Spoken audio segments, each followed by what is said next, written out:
My daughter went on her honeymoon and asked me to watch her new husband's 9-year-old son for 2 weeks. On his first morning, I made him a full plate of eggs and toast. He did not move. He just stared at it, small hands gripping the table, knuckles white. I asked gently why he was not eating. He looked up, eyes wide with panic, whispered, "Am I allowed to?" Then broke down, sobbing. What I found hidden in his backpack an hour later would end my daughter's marriage. I appreciate you settling in with me for this one. Before we begin, do me a small favor. Drop a comment below. Have you ever had someone in your family betray your trust while living under your own roof? Yes or no? I read every single one. Some details in this story have been shaped for storytelling purposes. Any resemblance to real individuals is coincidental. The lesson is what matters most. Garrett Voss pointed at my chair and said, "You don't belong at this table anymore, Dad. Find somewhere else to sit." He said it loud enough for every person in the room to hear. 30 guests, 30 forks frozen halfway to 30 open mouths. The candles on the centerpiece my wife had picked out 12 years ago flickered against the silence, like even the flames did not know what to do next. Garrett stood at the head of my table, in my house, on land I had worked since before he was born.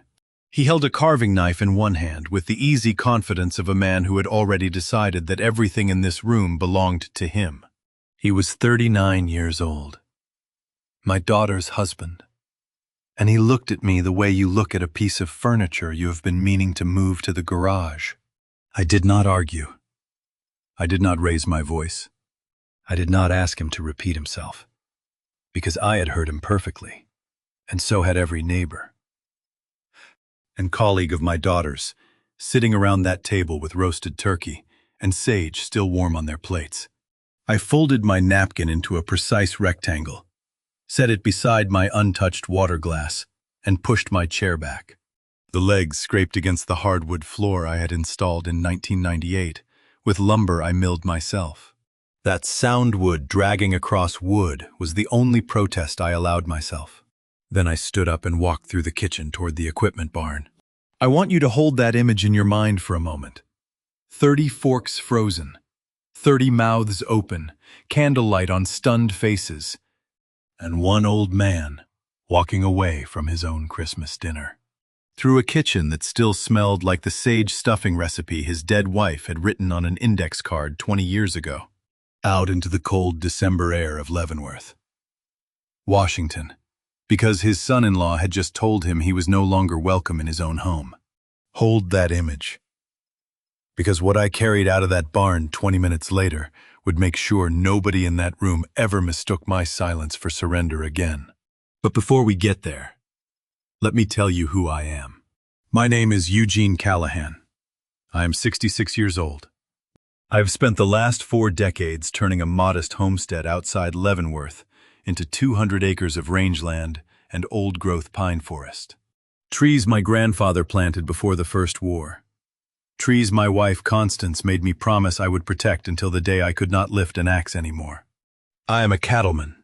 I have rebuilt fences in snowstorms, pulled cabs at 3 in the morning, and once drove a pickup truck across a frozen creek because the bridge was out and the vet was on the other side. I am not a man who breaks easily, but on Christmas Eve of 2025, standing in my own barn, with the cold coming through the cracks in the door and the sound of laughter drifting across the yard from a dinner I had been thrown out of, I will admit to you that my hands were shaking. Not from fear, from the effort of keeping them still for as long as I had. Now, before I go further, I want to ask you something. Where are you sitting right now? Is it late? Is the house quiet? Because this story works best when you have nowhere else to be and no one is rushing you. If you are listening to this in a car, keep your eyes on the road. If you are in bed, get comfortable. And if you have ever had someone in your own family look right through you like you were furniture they had not gotten around to moving yet, hit that subscribe button, because this one is for you. A quick note before we begin. Some names and details ahead have been adjusted for storytelling. but the lessons behind them are real. Everything that matters in this story happened. Now, that Christmas Eve, the turkey going cold, the candles burning down, Garrett Voss standing at the head of my table like he had earned it. That was not the beginning. That was the end. Or close to it. The beginning was the forest. The old-growth pines my grandfather planted a century ago on a ridge above the ranch, where the air smells like cold resin and the trunks are wider than a man's arms can reach. The beginning was my wife Constance, who loved those trees more than she loved the house, and who made me swear on her hospital bed that I would never let anyone sell them. And the beginning was the day my daughter Lorraine pulled into the driveway with her husband and her little girl and asked if they could stay for a while just until they got back on their feet. I said yes. That was my first mistake. That yes cost me more than I knew at the time. But to understand what it cost, you need to understand what I had built and who I built it with. The first tree Constance ever planted on this land is still standing. A Douglas fir she put in the ground the week we closed on 40 acres of nothing outside Leavenworth, Washington. That 1985. My knees still worked, and our daughter was not yet born. Constance Callahan, a county agricultural extension agent who understood soil chemistry better than most people understood their own families, was standing in mud up to her ankles, laughing at me because I had bought a ranch with no cattle and no fence. She was right to laugh. She was right about most things. Over the next 4 decades, we turned those 40 acres into 200. Rangeland, cattle, and the old-growth pine forest my grandfather had first walked in the 1940s. Trees he planted before the First War. Trees that were taller than anything man-made on the property by the time I inherited the deed. Constance and I expanded the homestead board by board, season by season. She managed the soil, the irrigation, the county permits. I managed the fences, the herd, and the machinery. She used to say I could read a fence line the way bankers read spreadsheets. And she was not wrong. We raised one daughter in that house, Lorraine. She had her mother's dark eyes and my quiet way of listening to a room before speaking into it. And then Constance died. She had a stroke on a Tuesday morning in her herb garden, the one she had kept for 30 years between the kitchen door and the tool shed. I found her on her knees in the rosemary, her gloves still on, the watering can tipped over beside her. She was airlifted to the hospital and held on for 6 days before she was gone. She was 63 years old. The house never stopped holding its breath after that, and neither did I. I drank black coffee on the porch the morning after her funeral and stared at the pines she loved more than the house itself, she had told me once. Standing at the edge of that forest in her muddy boots.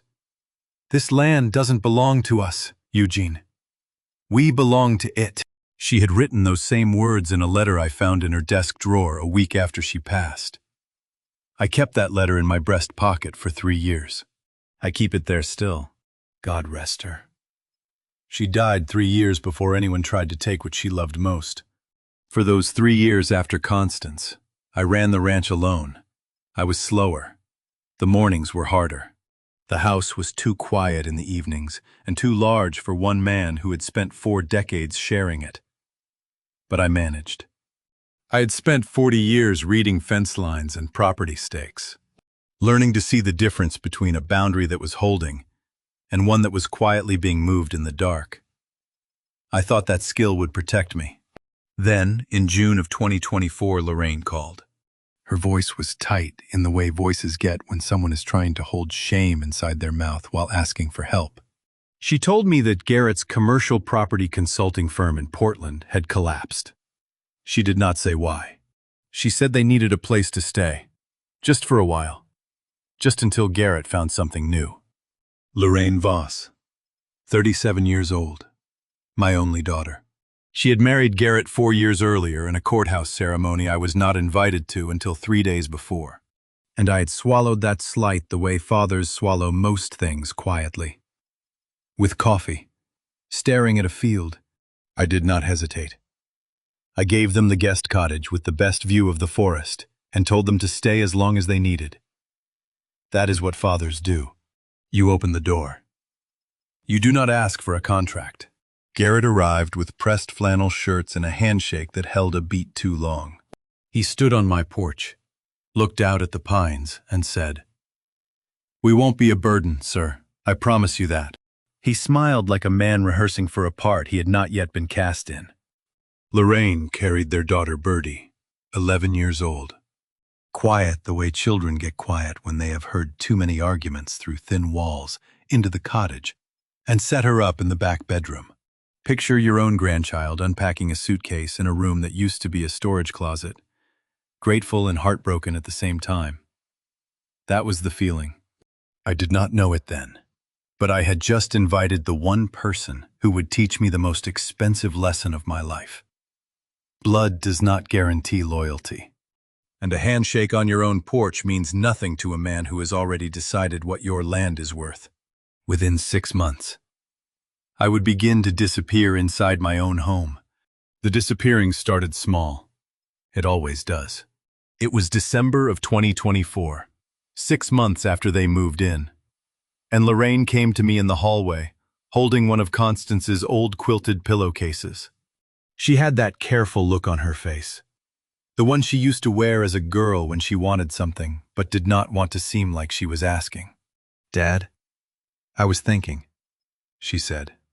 "The downstairs bedroom has that bathroom right next to it. And with winter coming, and the stairs being what they are, Garrett mentioned you nearly slipped last week. Maybe it would just be easier on your hip." I had not slipped. I had not even stumbled. But I recognized the phrasing. Those were not my daughter's words. They were shaped like Garrett's sentences, practical on the surface, decided underneath, and Lorraine was delivering them because she believed they came from a place of concern. I could have said no. I could have told her that I had climbed those stairs every day for 36 years. I could have told her that the bedroom at the top of them still smelled like Constance's lavender sachets in the dresser drawers, and that the hooks on the wall still held the shapes of the paintings she had hung there. I could have told her that moving out of that room felt like agreeing that the last physical space her mother had occupied was no longer mine to keep. But arguing with your daughter over a bedroom feels like admitting something larger is wrong. So I packed my things in 2 trips and carried them downstairs alone. A man does not lose his home all at once. He loses it the way a riverbank loses ground, one handful of dirt at a time. So slowly he does not notice until he is standing on the edge of something that used to be solid. Nobody offered to help me carry the boxes down. I noticed that. The downstairs room was small, clean, and had a window facing the equipment barn. It did not face the forest. It did not have Constance's paintings or the closet where her winter coat still hung, because I had not been able to give it away. I set the quilted pillowcase on the new bed and stood there for a while, looking at a room that did not know me. That was December. By March, the ground had shifted again. Garrett came to me one morning while I was drinking coffee at the kitchen counter, standing, because somehow the kitchen table had become the place where he spread his papers and took his phone calls, and told me he needed a proper workspace. "It just makes sense, doesn't it?" he said. "I'm handling the scheduling now, the vendor calls, the county permits, and you're not really using the desk for anything, are you?" My desk. The one in the study I had used every day for 40 years. The desk where I had written checks to seed suppliers and equipment dealers, where I had balanced the ranch ledger by hand every January, where Constance's photograph sat in a silver frame next to a coffee mug she had given me that said, "World's Okayest Rancher."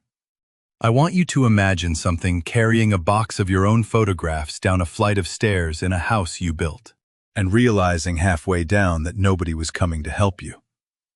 Not your daughter, who was grading papers in the kitchen. Not your son-in-law, who was already measuring the study for a second monitor.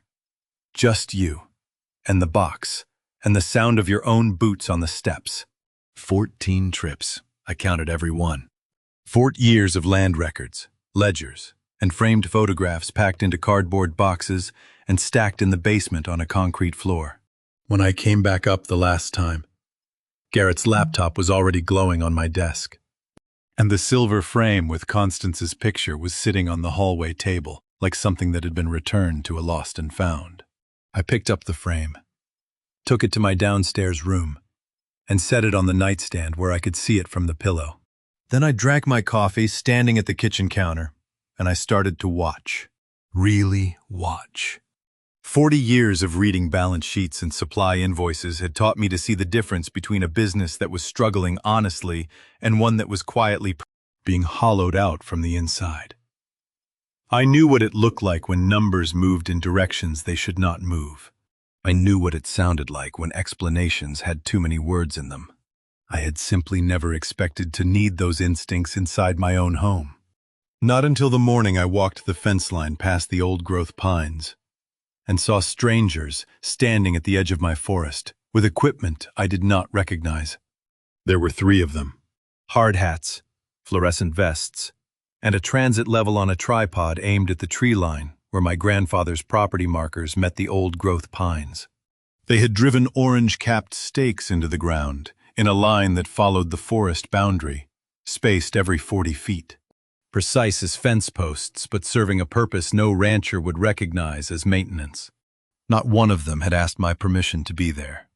I stood at the ridge and watched them work for 10 minutes before walking back to the house.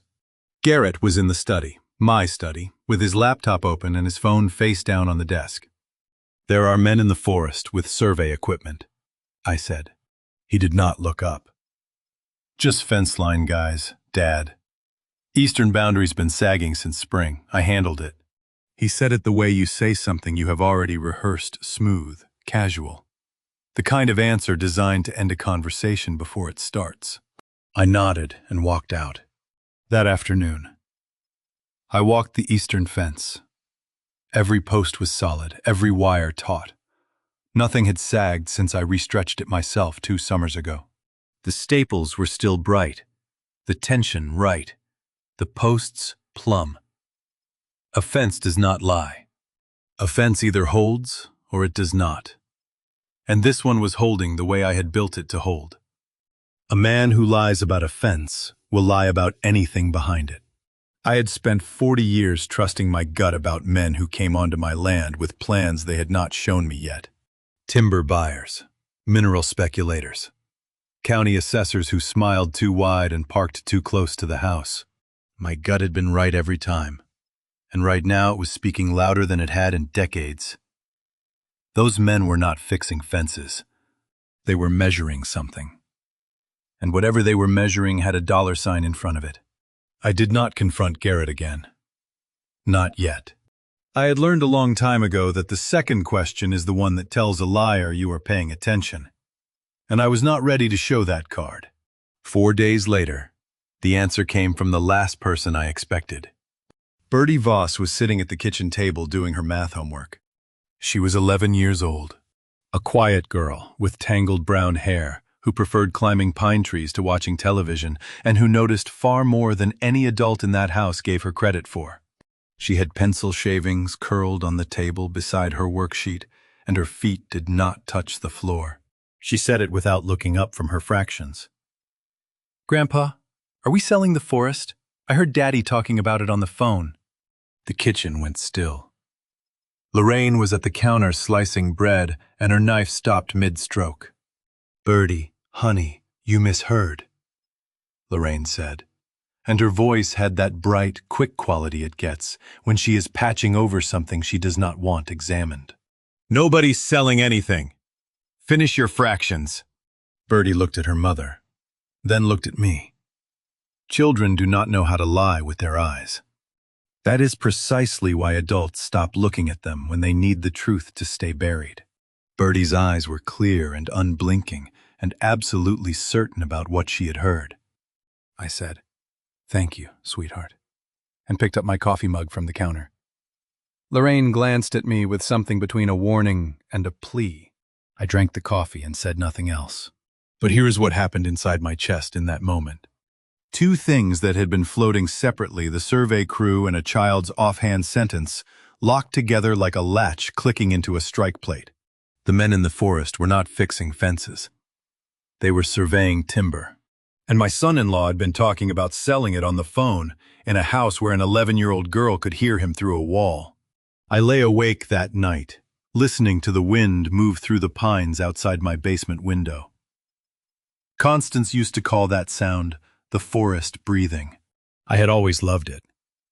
That night it sounded like something gasping. Bertie's words circled my mind like a dog that would not settle.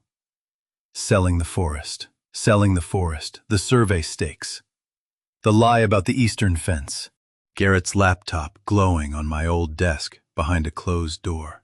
By morning, I had stopped waiting for the mail to come to me, because lying in that narrow bed, listening to the pines, I realized something I should have seen weeks earlier. The mail had not been in the box when I checked it in over a week, not once. And I was always the first one awake. Someone in my own house had been making sure it never reached me. So I tested it. Monday morning, early October. I set my alarm for 6:45 and was dressed and on the porch by 7. The mail carrier's route hits our box at 7:12.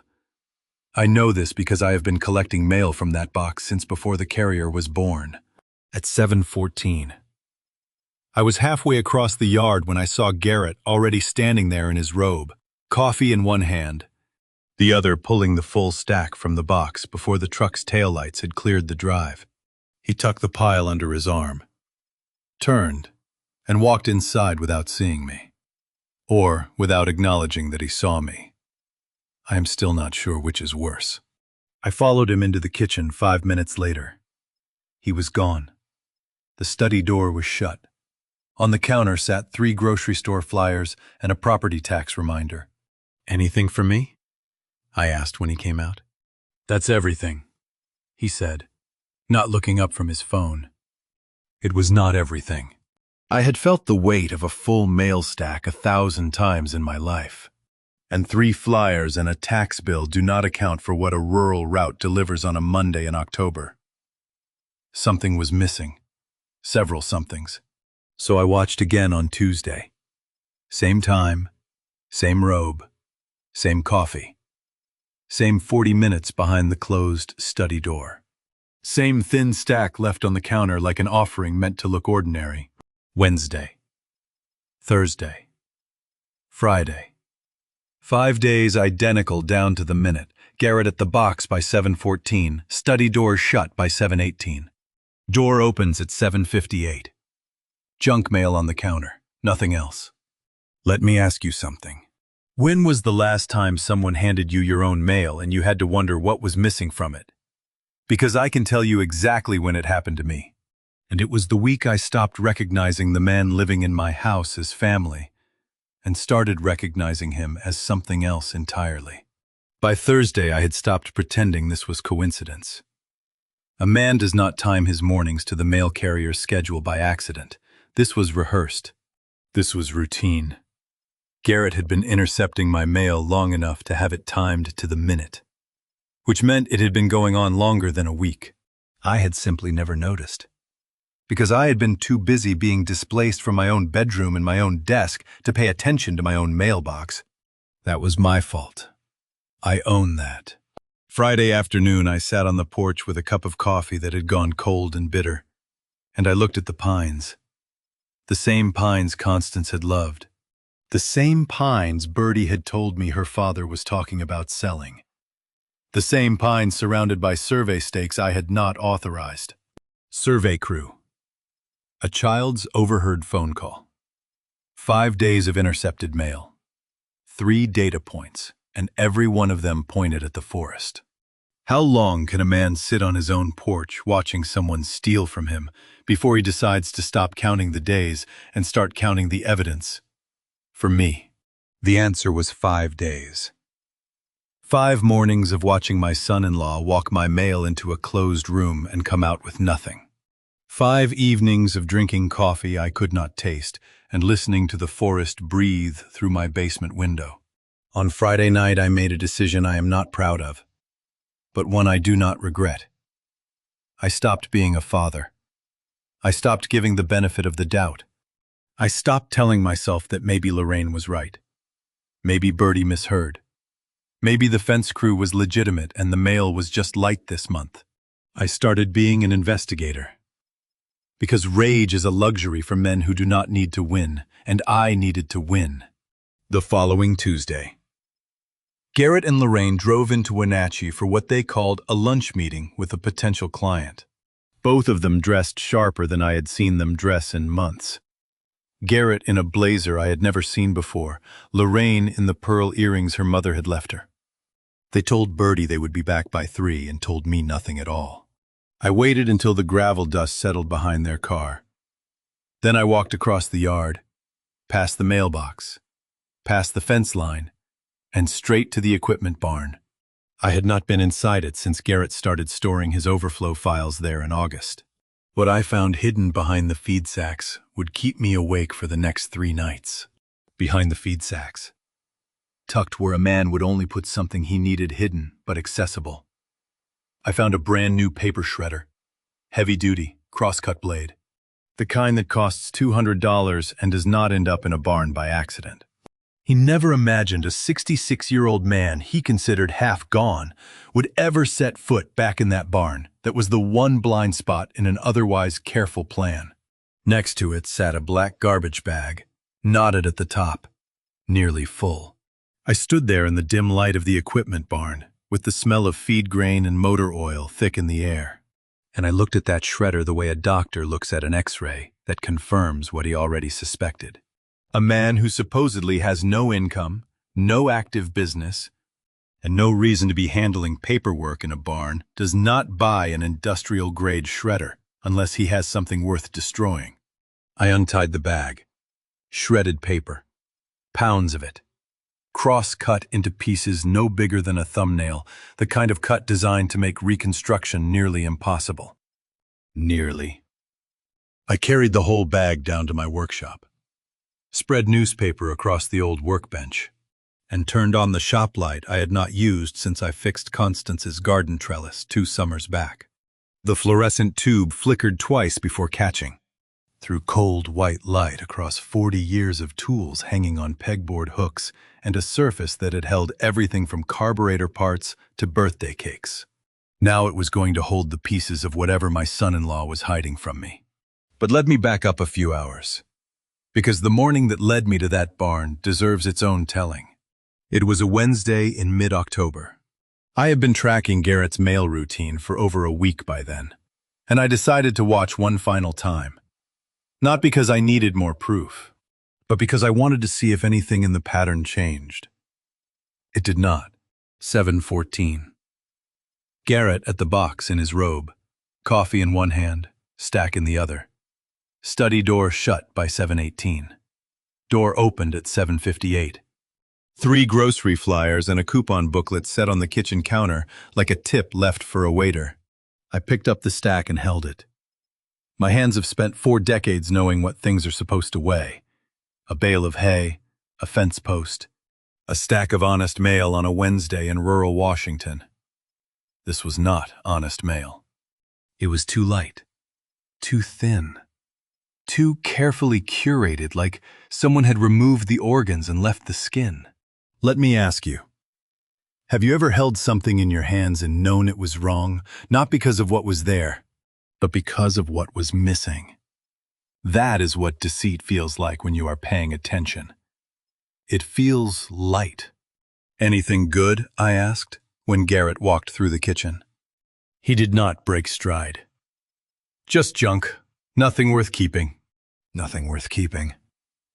The man was standing in my kitchen, in my house, on my land, telling me that my own mail was nothing worth keeping, and the cold thing that had been sitting in my stomach for days, the stone that had dropped in when Bertie told me about the phone call, sank a little deeper. That afternoon, when Garrett and Lorraine left for their meeting in town, I went to the barn. A brand new cross-cut shredder hidden behind feed sacks in a barn. That is not the tool of a man with nothing to hide. That is the tool of a man who is running an operation. One that requires documents to arrive, serve their purpose, and disappear before the person they belong to ever sees them. I spread the shredded paper across the workbench under the shop light and began matching edges. Patient. Methodical. The way I used to match columns in a ledger that would not balance, refusing to guess at anything I could not prove. Constance used to tease me about it. She called it my stubborn arithmetic. I called it making sure. It took 4 hours. Most of what came out of that bag was junk credit card offers, insurance mailers, county newsletters cut into confetti. But near the bottom, my fingers caught on paper that felt different. Heavier. Glossy on one side. The stock you use for corporate correspondence, not grocery circulars. I held the fragment under the shop light and turned it until the angle caught. Part of a logo. Dark green ink on cream-colored stock. 3 letters visible. E-V-E.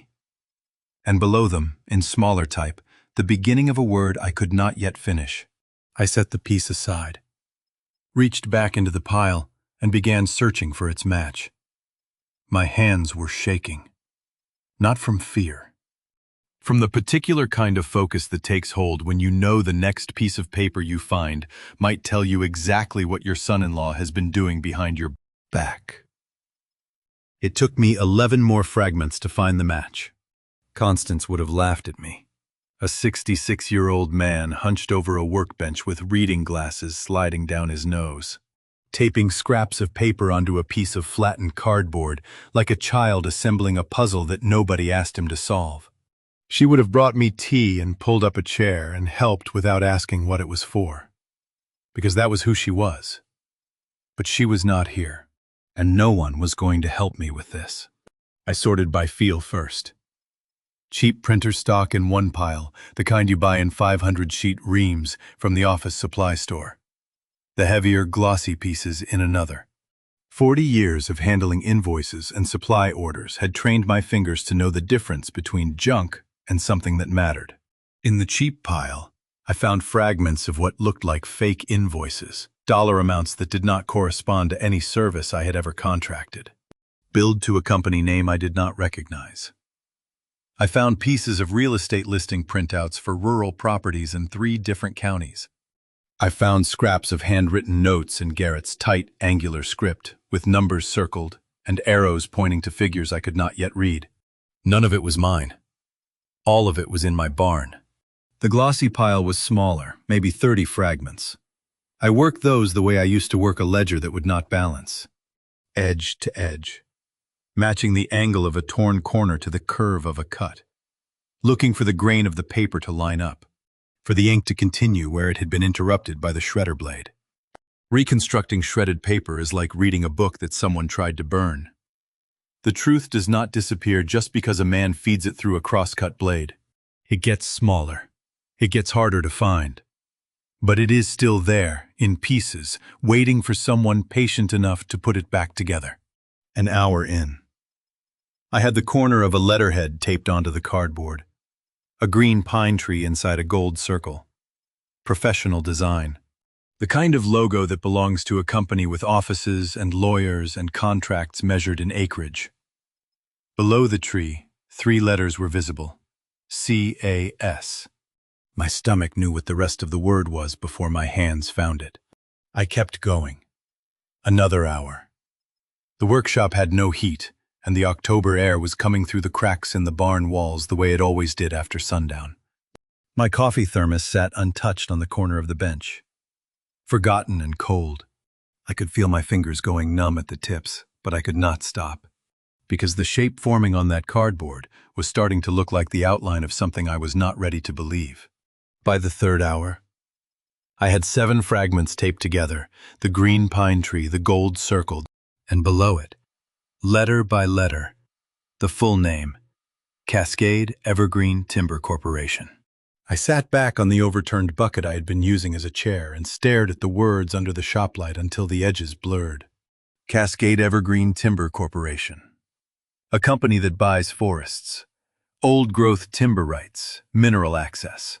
The kind of company that sends men with transit levels and GPS stakes to walk a property line before the paperwork is even signed. I had never contacted that company. I had never spoken to anyone who worked there. I had never signed a document bearing that logo. And yet here it was, shredded and hidden in a garbage bag in my own barn, behind feed sacks, next to a $200 crosscut shredder that my son-in-law had purchased with money he claimed not to have. The survey crew in the forest. Birdie's overheard phone call. The intercepted mail. The locked study door. And now a timber corporation's letterhead reconstructed on a piece of cardboard in a workshop that smelled like motor oil and 40 years of honest work. Every thread led to the same knot. I taped the last visible fragment into place and set the cardboard flat on the bench. The logo stared back at me, green and gold under fluorescent light, clean and corporate against the rough, brown surface.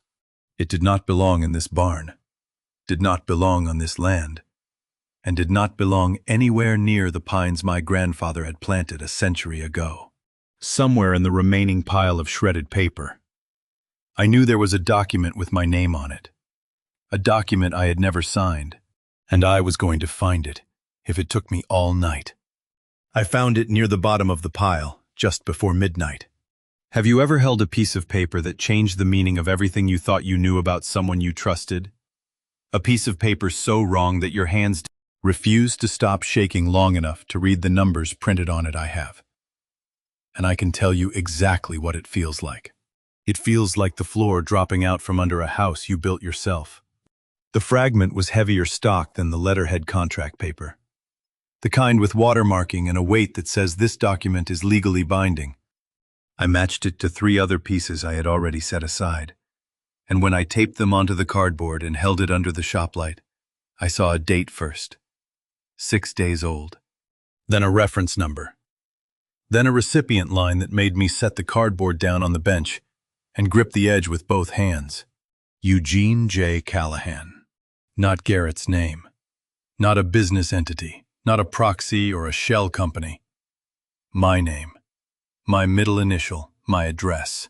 Typed on a confirmation letter from Cascade Evergreen Timber Corporation, acknowledging receipt of a signed contract for the transfer of timber and mineral rights on the old-growth parcel 200 acres of ancestral forest for a sum of $2,400,000. $2.4 million. Let that number sit in your chest for a moment, the way it sat in mine. Because that is what someone decided my grandfather's trees were worth when they forged my name on a piece of paper I never saw. That is the price tag they put on a promise I made to my dying wife in a hospital room that still smelled like antiseptic and lilies. That is what the forest was worth to a man who had been living in my guest cottage for 16 months and eating food I paid for and shaking my hand on a porch he did not build. I pulled the next cluster of fragments from the pile and kept matching. More contract language. Terms. A timeline for surveying and initial cutting that aligned perfectly with the crew I had seen at the tree line in September. A signature block at the bottom. And in it, taped together from 4 pieces so small I had to use the magnifying glass from Constance's old sewing kit. A signature. My signature. Or something close enough to pass a tired clerk's glance. The E was wrong. The loop on the C was too wide. Whoever had practiced it had studied the real thing closely enough to fool a filing office, but not closely enough to fool the man who had been writing that name for the 66 years. I had built this ranch with my own hands. I had strung fence wire in January rain and pulled calves from frozen mud. I had signed every check and every deed and every county permit with the same hand that was now holding the pieces of a forgery taped to a piece of cardboard in a barn that smelled like machine grease. And someone under my own roof had decided that my hands were no longer the ones that mattered, that my signature could be borrowed like a tool from the shed and returned without anyone noticing. I set the cardboard down. I turned off the shop light. I sat on that overturned bucket in the dark for a long time. The contract was not a draft. It was not a proposal. It was a confirmation, which meant the original had already been filed. The deal was already in motion, somewhere in a county office or a corporate filing system. A document with my forged signature was working its way through a process that would strip the timber and mineral rights from land my family had held for 3 generations. And I had not known. I had been downstairs in a room that did not face the forest, drinking coffee from a kitchen counter I no longer sat at, while my son-in-law processed the theft of everything Constance had ever loved. The barn was cold. My hands were numb. The taste at the back of my throat was not coffee. It was bile. The kind that comes when your body understands something before your mind is ready to accept it. $2,400,000 for a forest I had never considered selling. A signature I had never written. A contract already filed and moving forward without my knowledge or my consent. And as I sat there in the dark with Constance's photograph waiting upstairs on the nightstand of a room that was no longer mine, I realized this was not just about money or trees. It was about a promise I had made to a woman who was no longer alive to defend it herself. I needed to hear her voice again. And I knew exactly where to find it. Sleep did not come that night. Constance did instead. Not as a ghost, not as a dream. As a voice I could still hear in the exact register she used when she meant something she would never say twice, low, steady. The way a woman speaks when she is handing you something breakable and trusting you not to drop it. I lay in the downstairs bedroom, staring at the pine branch shadows the moonlight threw across the ceiling, and I heard her as clearly as if she were sitting on the edge of the bed. Not the words from her letter. The one I had carried in my pocket for 3 years and knew by heart. The other words. The ones she spoke under the oldest pine in the forest on an October afternoon 4 years ago. The year before she died. She had taken me out there on purpose. I knew that now. She had put on her muddy boots and walked me past the fence line and into the old growth, all the way to the tree her grandmother had named the Sentinel Pine, a Douglas fir so wide it took 2 people holding hands to circle the trunk. Constance put her palm flat against the bark and looked at me with the expression she reserved for things that were not negotiable. "Promise me, Eugene," she said. "Not the house, not the cattle. This forest does not leave this family, not ever." I promised. And a promise made to Constance Callahan was not the kind of thing a man broke and still got to call himself decent. I want you to understand something before I go any further. This was never about money. Not for a single second. If you think the dollar amount on that forged contract is what almost broke me, you have not been listening closely enough. What almost broke me was lying in a bed that was not mine, in a room that did not face the forest. Someone in my house was trying to sell the one thing my wife had asked me to protect, and she was not alive to stop him. I was the only thing standing between her promise and a man with a forged signature. That is what kept me awake until 4 in the morning. Not the fraud, the promise. By dawn I had a plan. Not a good one yet, but a direction. I waited until I heard Garrett and Lorraine go down for breakfast, the sound of the coffee grinder. Lorraine's voice asking Bertie about her homework. Garrett's chair scraping against the kitchen floor. Then I went upstairs. The master bedroom still smelled faintly of dried lavender from the sachets Constance had kept in the dresser. Garrett and Lorraine had moved most of their things in, but they had not touched the quilt rack in the corner. And under the quilt rack, exactly where it had been for 3 years, sat the keepsake box. Brass latch, tarnished but unbroken. I pressed my thumb against it and felt it give with the same quiet click it had always made. Inside Constance's reading glasses, the lenses still faintly smudged with the fingerprints of the last book she ever read. A photograph from our wedding, and a pressed wildflower she had picked on a hike in the Cascades the summer Lorraine was born. Its petals gone thin and translucent with the years. I did not need to unfold anything to hear her voice. Her letter had lived in my breast pocket for 3 years, and I knew every word of it by heart. What I needed from this box was something I could hold in my hand and set on the table in front of a man who thought old age had made me forgetful. I lifted the pressed wildflower free, careful not to let the dried petals crumble, and wrapped it inside a handkerchief from the top dresser drawer. It was not evidence in any court of law, but in the court that matters, The one where your family sits around a table and looks you in the eye. It would remind me, every time my resolve wavered, exactly what I was fighting to keep. I closed the keepsake box and set it back under the quilt rack. Latch turned the same direction it always faced, so no one would know it had been touched. I slid the handkerchief with the wildflower into the inside pocket of my work jacket, next to the letter I already carried, and buttoned it shut. I was not going to show either of them to anyone. Not yet. Not until the moment they would do the most good for the family she had left behind. Now I had the proof of the fraud on cardboard in my workshop. And I had the moral weight of a dead woman's last wish in my jacket pocket. But I needed one more thing. I needed to walk into a lawyer's office and ask someone to help me prove that my own son-in-law was a thief. In 66 years of honest living, I had never once needed a lawyer for anything but a land deed. That was about to change. I stood on the porch Thursday morning with the kind of anger that does not shake. It holds perfectly still, like a loaded rifle set against a wall, waiting for the hand that knows when to pick it up. Garrett was inside, eating breakfast with Lorraine and Bertie. I could hear his voice through the kitchen window, easy, warm, telling Bertie something about a school project. The voice of a man who had forged my name on a contract worth more than most people earn in a lifetime, sitting at my table, eating food I paid for, smiling at my granddaughter. I wanted to walk in there. I wanted to set the taped-together fragments on the table between his coffee and his eggs and watch his face crack open like a mask hit with a hammer.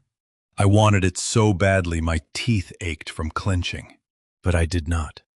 A man who needs to win does not have the luxury of rage, and I needed to win too badly to spend it. I had spent 40 years running a ranch, and not one acre had ever been lost, because I never once made a move before I understood exactly what I was dealing with. Confrontation without proof is theater. I did not need theater. I needed lawyer. I got in my truck and drove to Wenatchee. Pacific Ridge Title and Escrow sits on a quiet street 2 blocks from the county courthouse. I had been there a handful of times over the years for deed transfers and easement filings, routine paperwork. The kind that smells like coffee and copy toner. I parked in the lot and sat behind the wheel for a full minute with the engine off, gripping the leather until my knuckles went white, because I was about to do something I had never done in my life.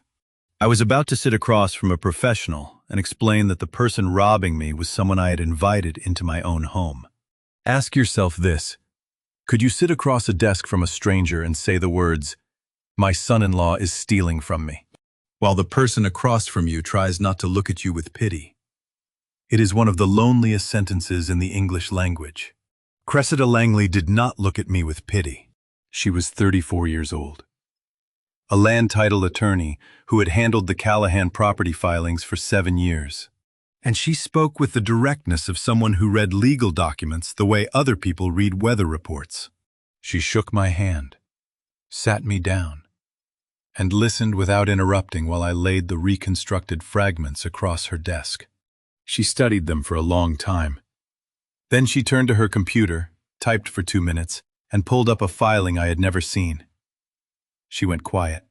That silence told me everything I needed to know before she said a word. She turned the screen toward me. The contract was real. It was filed. It was pending. My name, my property. The old-growth parcel described in legal language so precise it read like a blueprint for theft. And at the bottom, the signature, the one with the wrong loop on the C. Authenticated by a notary stamp. The notary stamp on this filing belongs to Hargrove and Associates in Chelan, Cressida said. Her voice was flat and careful, the way people speak when they are trying not to alarm you. They closed their doors 8 months ago. Someone used a dead office to authenticate a forged signature. A dead notary. A closed firm. A stamp that should not exist anymore pressed onto a document that should never have been created. Whoever had done this had planned it not in days, but in months. This was not impulse. This was architecture. Then Cressida said the sentence that put a timer on everything I had left. Mr. Callahan, this contract completes in 12 days. After that, the transfer is irreversible. 12 days. That was all the time standing between my family's forest and a forged signature becoming permanent, legal, and final. 12 days before 3 generations of Callahans were erased from the land we had held since my grandfather put the first seedling in the ground. I sat in that office chair with the number pressing against my chest like a second heartbeat. 12 days. The fluorescent lights hummed overhead. Cressida's coffee sat untouched beside her keyboard. Outside the window. The Wenatchee afternoon looked ordinary. Cars passing, a woman walking a dog. A world that did not know what was happening inside this office. I asked her to do one thing before I left. Freeze the filing quietly. Flag it for fraud review without alerting anyone connected to the transaction. Buy me time without tipping my hand. She said she could do that. I thanked her, shook her hand, and walked back to my truck. 12 days, and I was not done yet, not nearly. The plan I did not yet have on the drive to Wenatchee had started to take shape by the time I left Cressida's office. By the time I reached the highway, it had bones. Cressida had not wasted a minute. She pulled her keyboard forward, typed a 7-digit case reference into the county filing system, and placed a fraud review hold on the contract before I had finished the coffee she poured me from the pot behind her desk. The hold paused the completion clock, but she was careful to explain what that meant and what it did not. The hold buys you time, Mr. Callahan, she said. It does not buy you safety. If whoever filed this finds out it has been flagged, they will pivot. They will find another notary, refile under a different instrument, or accelerate the timeline through a secondary channel. You may not get a second chance. She looked me dead in the eye. There was no pity in it, just the flat, professional clarity of a woman who had seen bad paperwork before, but had never seen it attached to a man sitting across from her who looked like he had not slept in 2 days. You need more than a dead notary stamp, she said.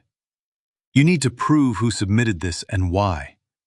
You need communications, financial records, anything that ties the filing to a specific individual. Can you get that without him knowing? I told her I'd spent 40 years catching discrepancies in ledgers that men tried to hide from me. She nodded once and said, "Then go catch this one." I shook her hand and walked out into the Wenatchee afternoon. The sun was already dropping behind the mountains. I had a 90-minute drive back to the ranch and a dinner table waiting for me where I would need to sit across from Garrett and act like nothing in the world had changed. Picture driving a highway, with a plan assembling itself inside your head. Each piece clicking into the next, the way fence posts line up when you sight them from the far end of a field. That is what the drive home felt like. Not rage, not grief. Just the cold, clean machinery of a man who had finally stopped reacting and started building. I needed 3 things. First, eyes inside my own house cameras that could record what Garrett said and did when he thought no one was watching. Second, a man who understood the law well enough to use it as a weapon. Someone I trusted with my life, not just my paperwork. And third, the patience to smile at my son-in-law across the dinner table every night while I built the case that would end him. I passed the Ellensburg exit and made a mental note. Ellensburg was 90 miles from the ranch, far enough that no one I knew would see the receipt. That was where I would buy the cameras, cash, no card statement. No digital trail leading back to a man who was supposed to be too old and confused to notice anything anymore. Building a case against your own family is like mending a fence in the dark. You work by feel. You test every wire. And you do not turn on the light until you are certain every post is set and every strand is taut enough to hold what you are about to put behind it. Constance used to say I planned cattle rotations the way generals planned invasions, one fence at a time, never moving the herd until every gate was exactly where it needed to be. She meant it as a tease. I took it as a compliment.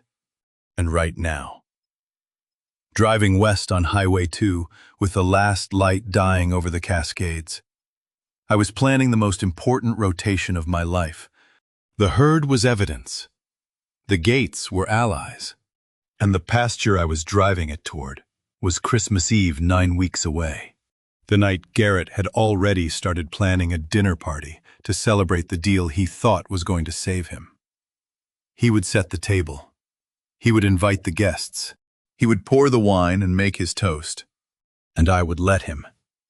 Because a man who builds his own stage does not expect someone else to walk onto it with the script he never saw coming. I pulled into the ranch driveway as the last light died behind the mountains. Garrett's silhouette moved through the warm glow of the kitchen window, laughing at something Lorraine had said. I parked, killed the engine, sat in the truck for a full minute watching my son-in-law move through the light of a home he was trying to steal from underneath me. Then I went inside, sat down at the table, and ate dinner with a man I was going to destroy. And I smiled at every single thing he said. That dinner was the first of many performances. I smiled through 12 more before I was ready to move. On a Tuesday morning in late October, I drove 90 miles east to an electronics store in Ellensburg, paid cash for 4 wireless cameras and a battery backup unit, and told the young man behind the counter they were for watching coyotes near my cattle line. That was the first lie I had told in longer than I could remember, and it came out so easily it frightened me a little. I paid in bills. No card, no receipt in my wallet, no digital trail leading back to a 66-year-old rancher who was supposed to be too confused to operate his own television remote, let alone a wireless surveillance system. The clerk asked if I needed help with the setup. I told him I had been figuring things out on my own since before he was born. He laughed. I was not joking. On the drive back, I propped the instruction manual against the steering wheel and taught myself the pairing sequence at red lights, reading glasses sliding down my nose every time I looked up at the road. Constance would have laughed at me. She would have taken the manual out of my hands, read it once, and had the whole system configured before I found the power button. But Constance was not here, and the reason I was installing spy cameras in my own home was because someone had decided her absence meant her wishes could be shredded along with the evidence. That first night, I waited until the house was dark. Garrett and Lorraine went to bed at 10:30. I gave it another hour. At 11:45, I came out of the downstairs bedroom in my socks and started with the office doorway. There is a particular kind of loneliness in learning to spy on your own family. The kind that makes you wonder at 2 in the morning whether the man pressing a camera into a doorframe is the hero of this story or just another casualty of it.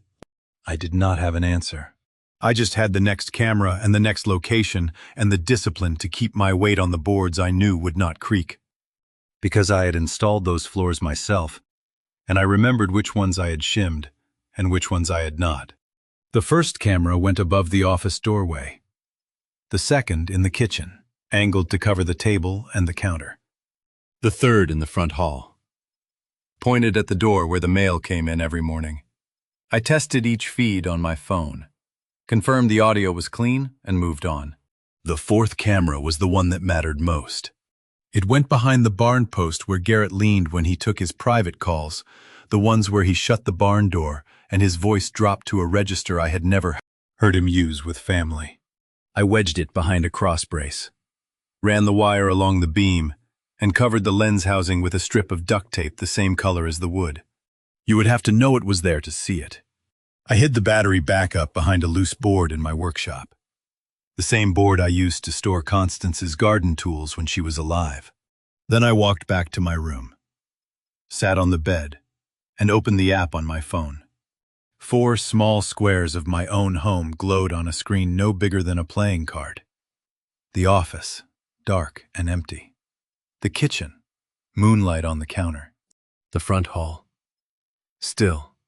The barn, a black rectangle with the faint outline of the post where Garrett would stand tomorrow when his phone rang and he thought no one was listening.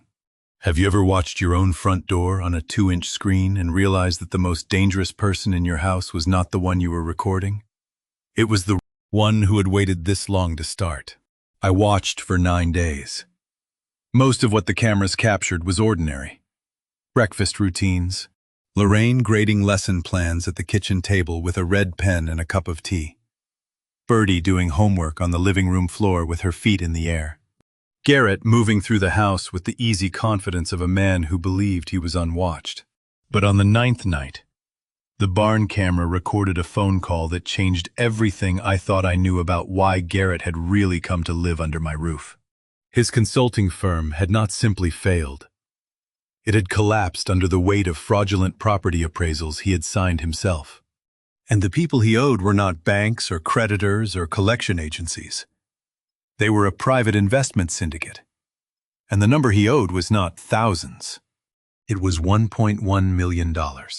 $1.1 million. I played the recording back 3 times in the dark workshop to make sure I had heard it right. I had. I sat there at 3 in the morning with the door bolted and the phone screen casting a blue glow across the workbench, scrolling through 9 days of footage. And what I found was worse than anything I had prepared myself for. Most of the recordings were nothing.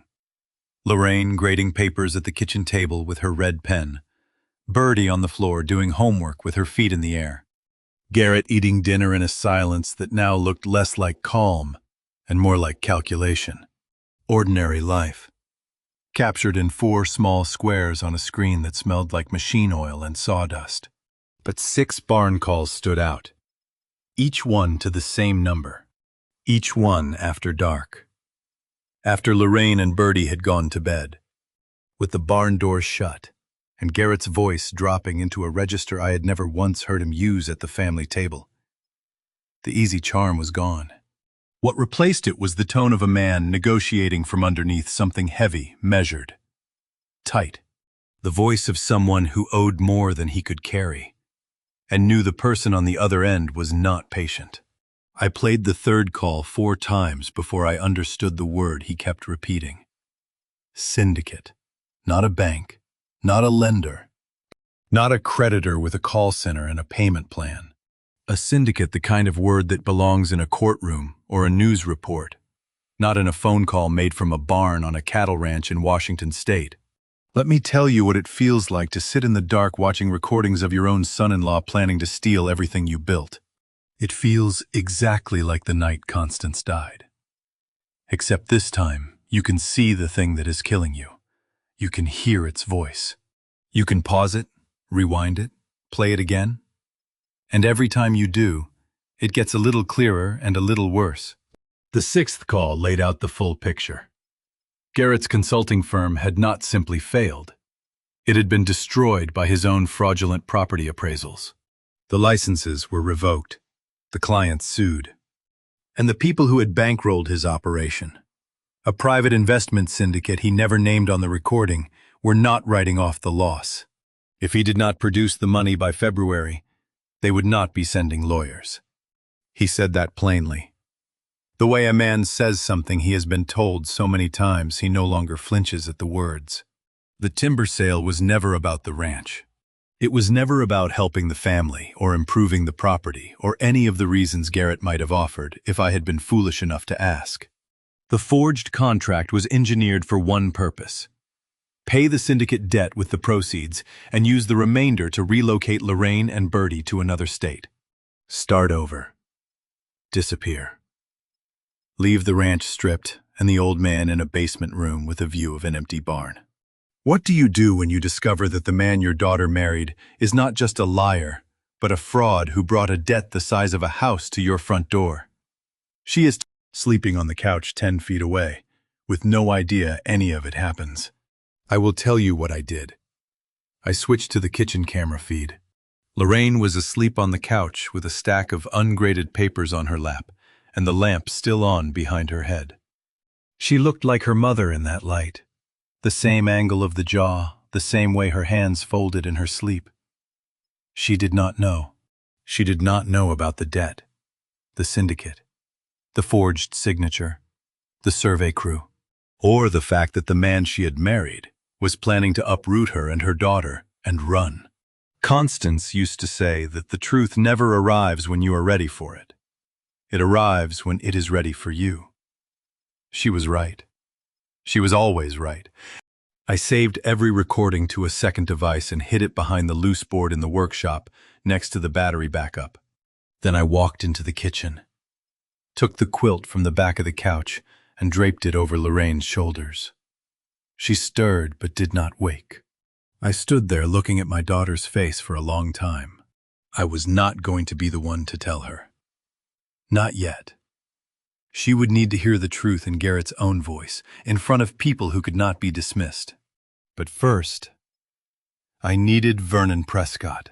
I had not yet called Vernon Prescott when the evidence I did not know I was missing walked into the kitchen on bare feet and handed itself to me in a pink phone case. It was a Wednesday after school, mid-November. Bertie came in through the side door with her backpack dragging and her shoes already off. The way 11-year-olds come home when they have been thinking about something and cannot wait to show it to someone.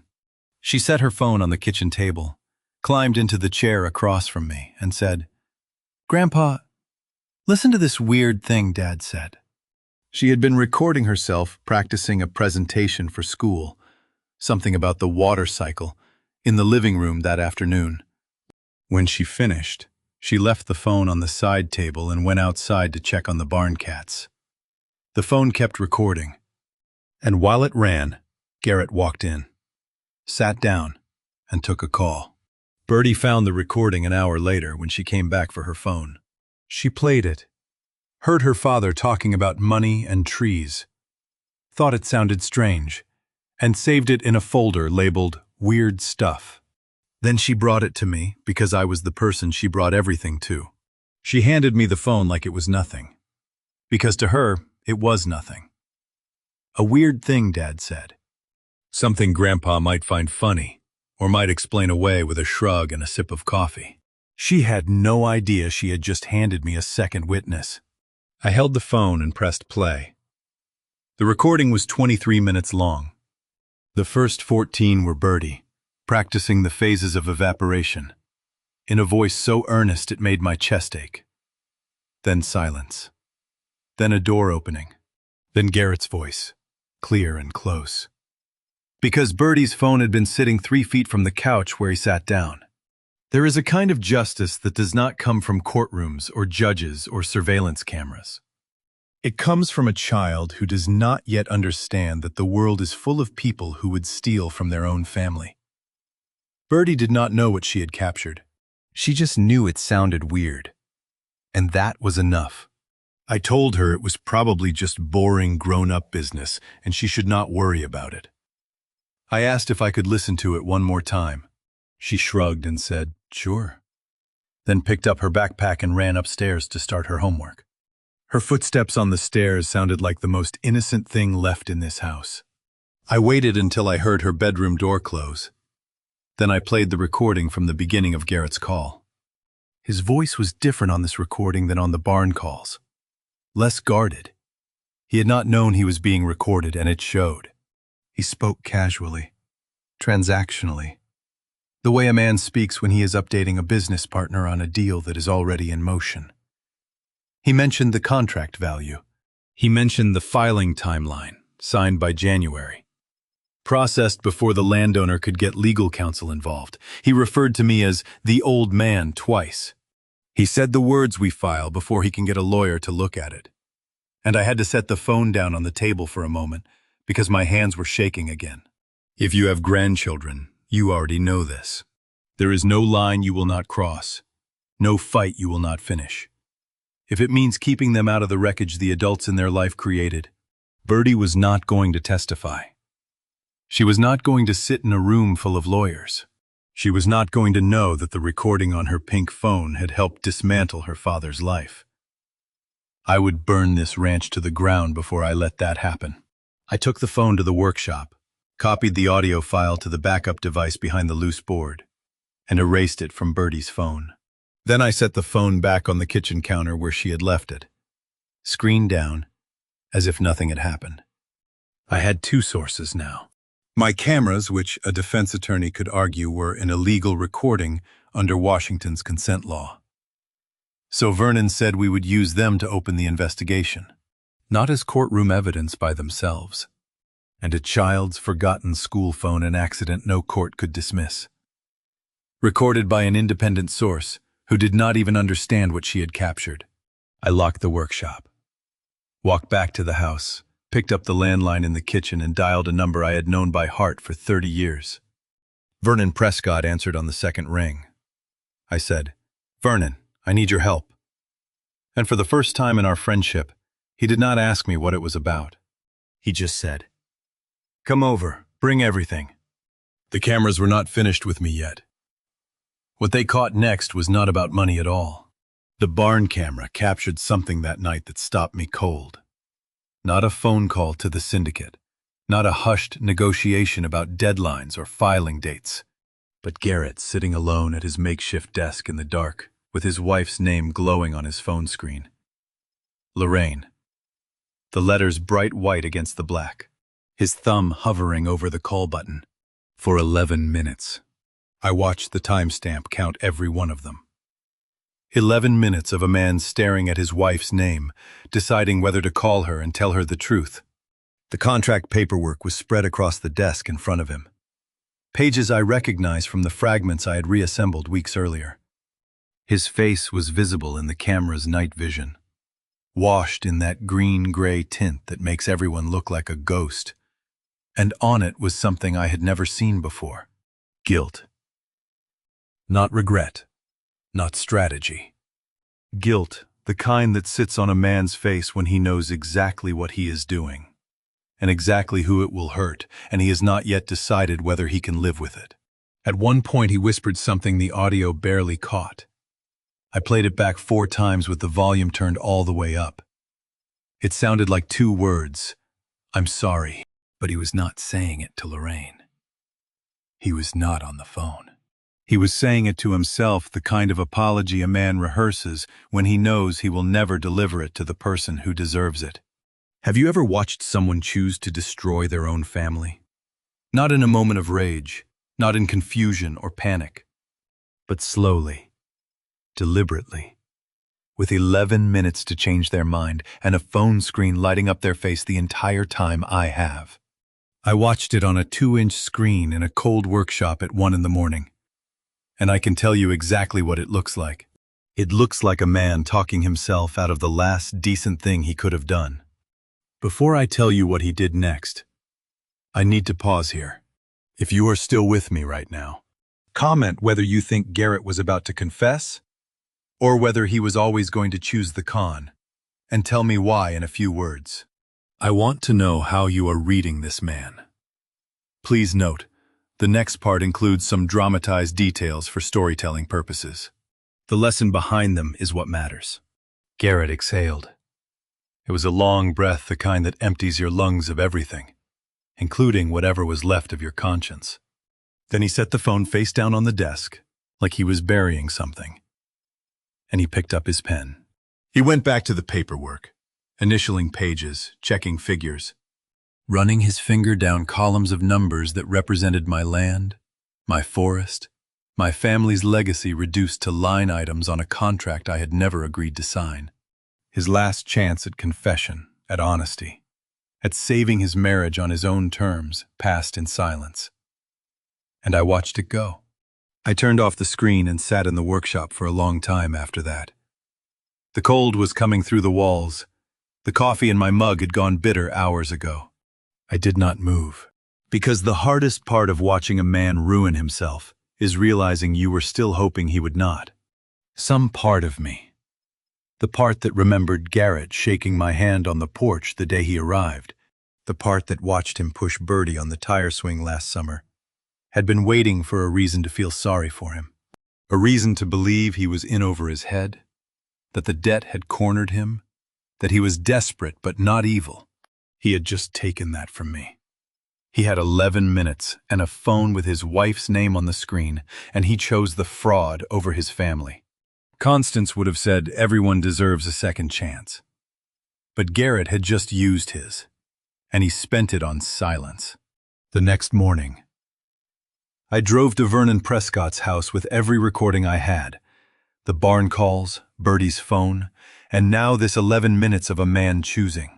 Vernon Prescott was 71 years old, a retired circuit judge who had spent 30 years on the bench in Chelan County, and who had been my closest friend since our wives volunteered together at the county fair in 1993.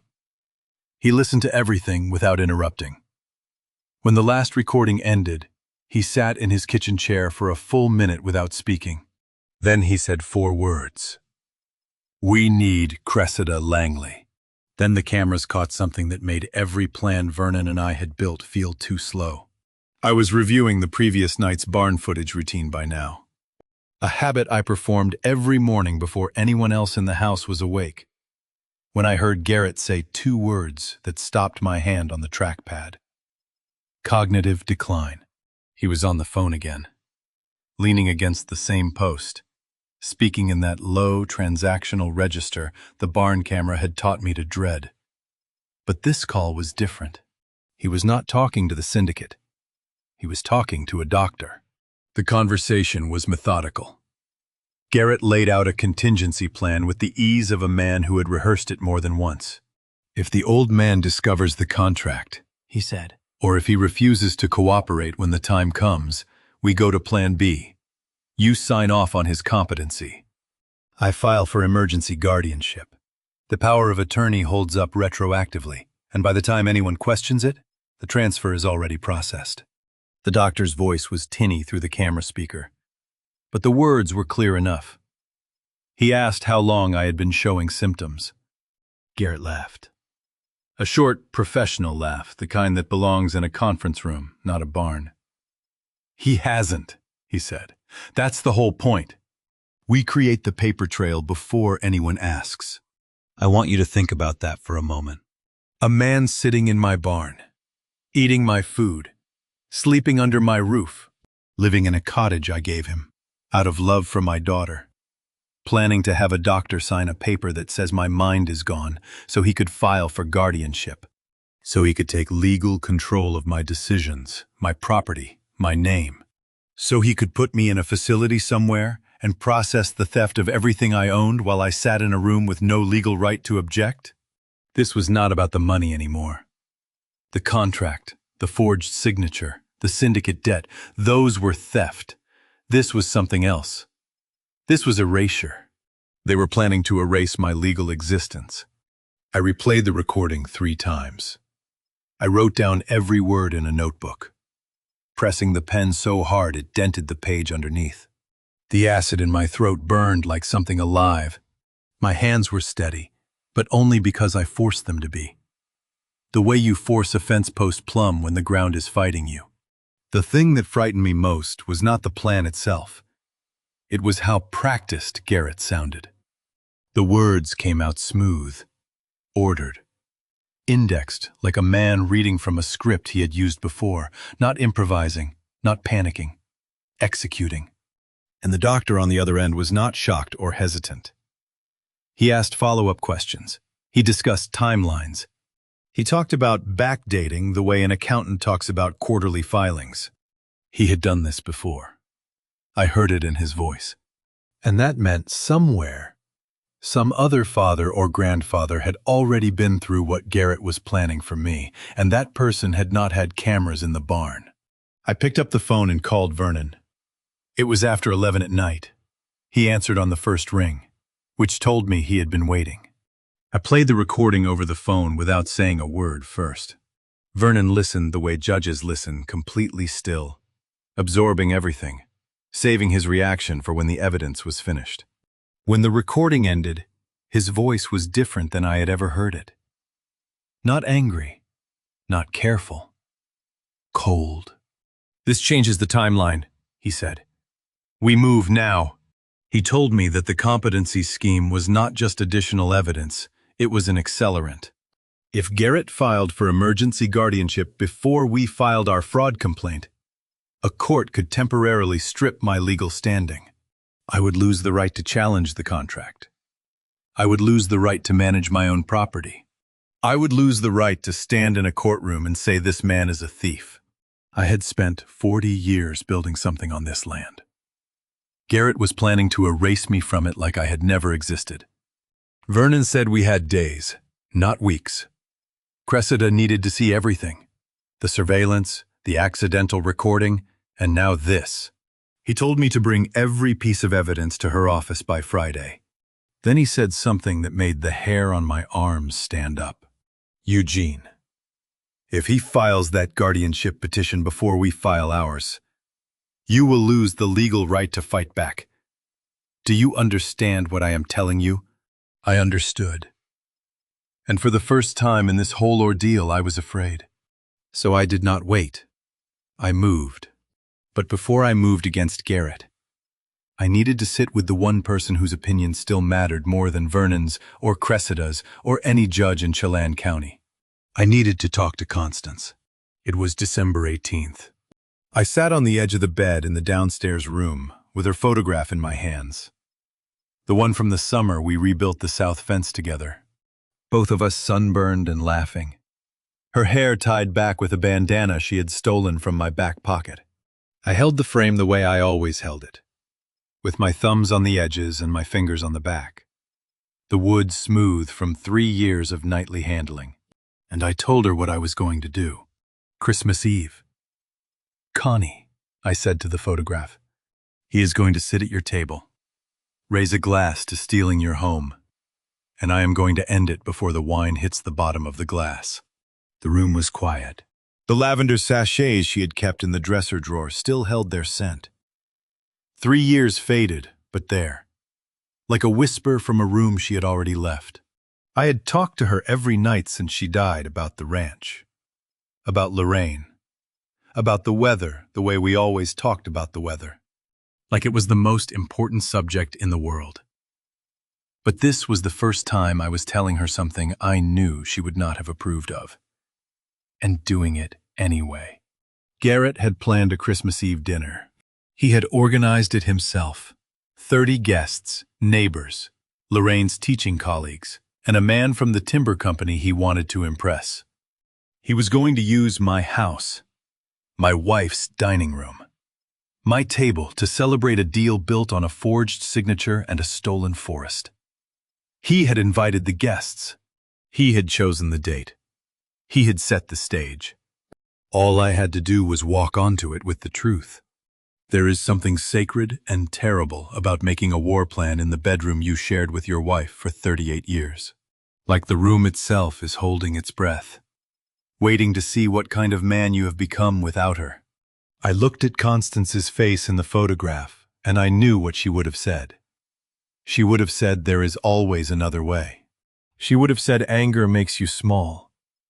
She would have been right. But she was not here. And the man who was here, the one sitting in her barn, planning to erase me from my own life, had already been given his chance at honesty and spent it on silence. So I picked up the phone and called Vernon. He answered like he had been waiting. Christmas Eve, I said. He did not hesitate. 6 days is tight, but Cressida works fast. She will have the injunction paperwork ready, the fraud complaint drafted, and the evidence cataloged by the 23rd. I will be there.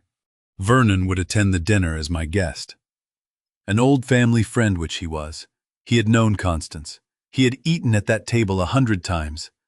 No one would question his presence, and no one would know why he was really there until the moment he stood up from his chair. I asked him if this was the right way to do it. He was quiet for a moment. Then he said, "There is no clean way to do this, Eugene. There is only the way that protects your granddaughter and your land. This is that way.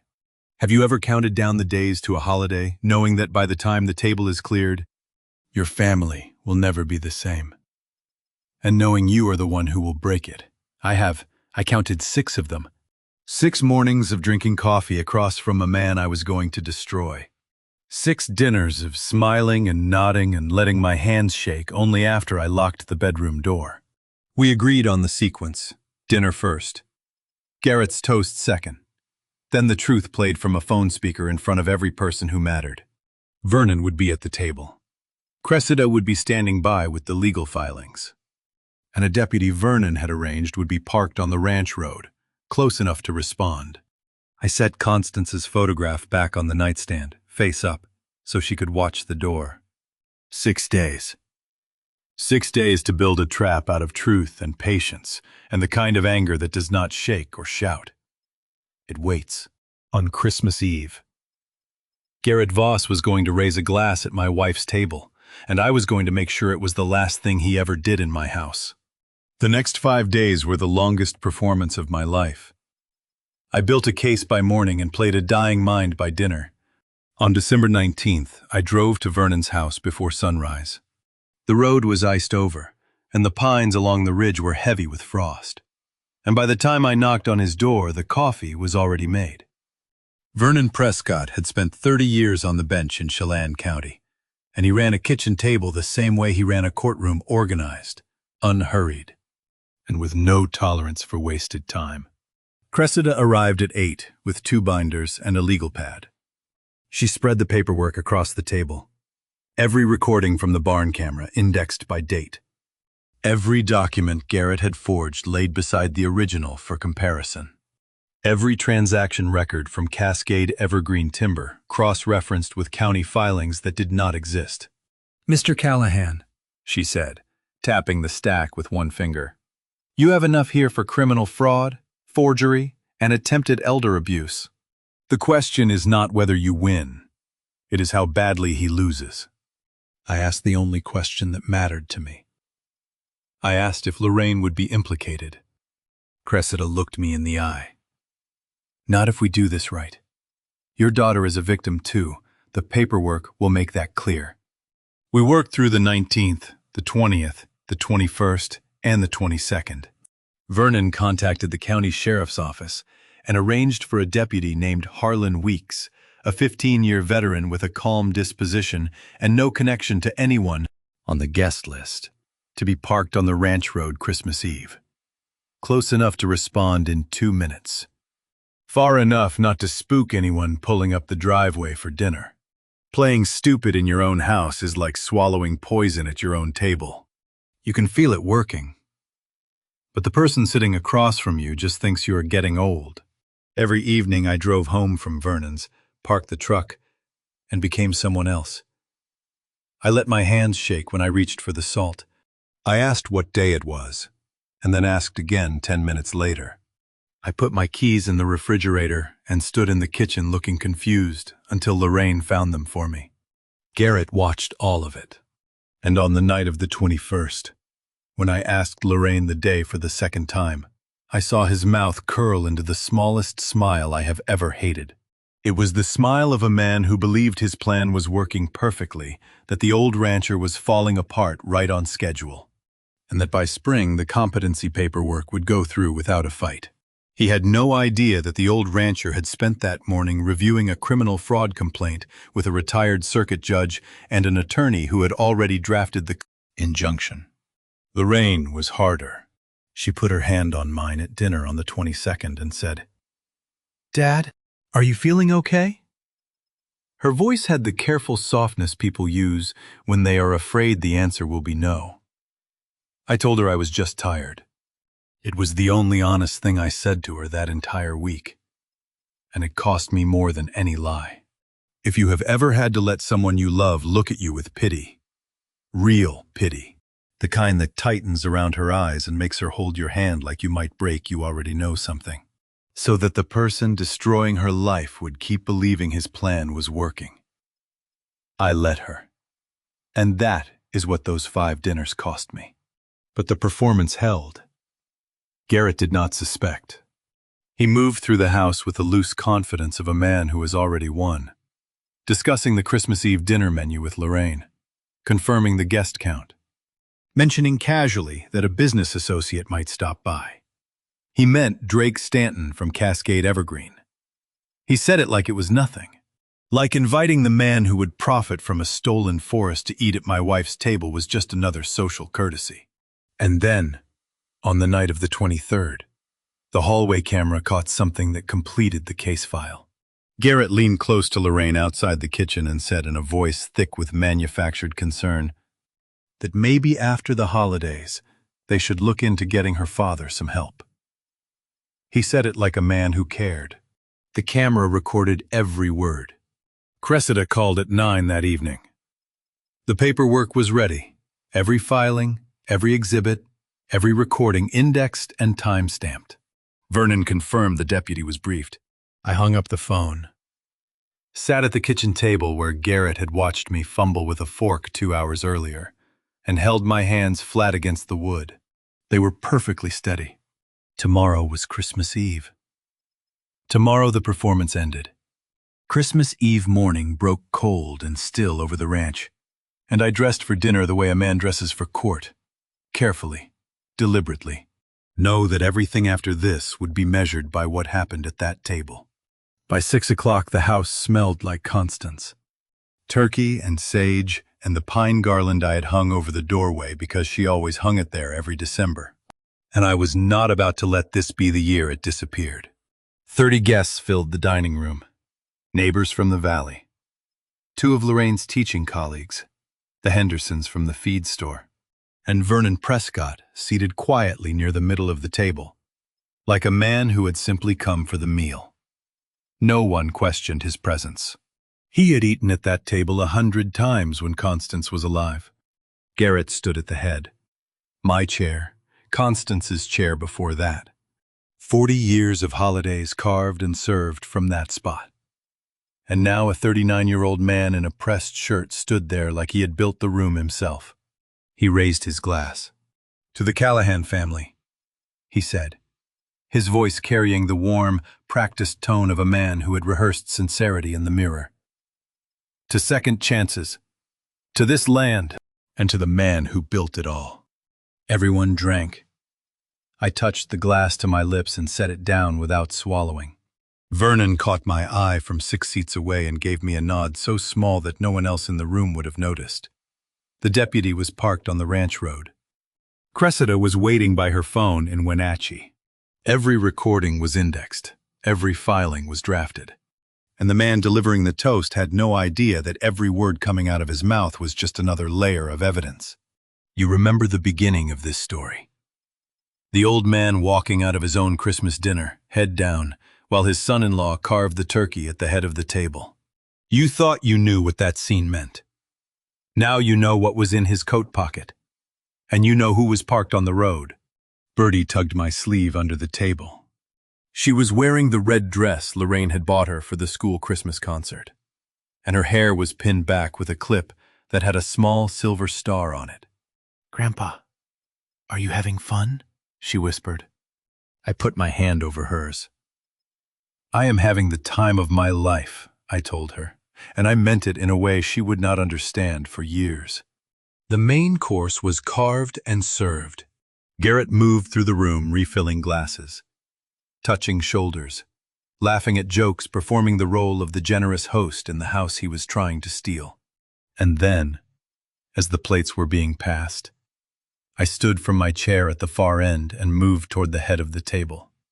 I was not going to sit at the far end of my own table on the last Christmas Eve my wife's kitchen would ever serve this meal. I was going to sit in my chair. Garrett saw me coming. He stepped into my path between the table and the sideboard, and he put his hand flat against my chest, not hard, but in front of 30 people. "You don't belong at this table anymore."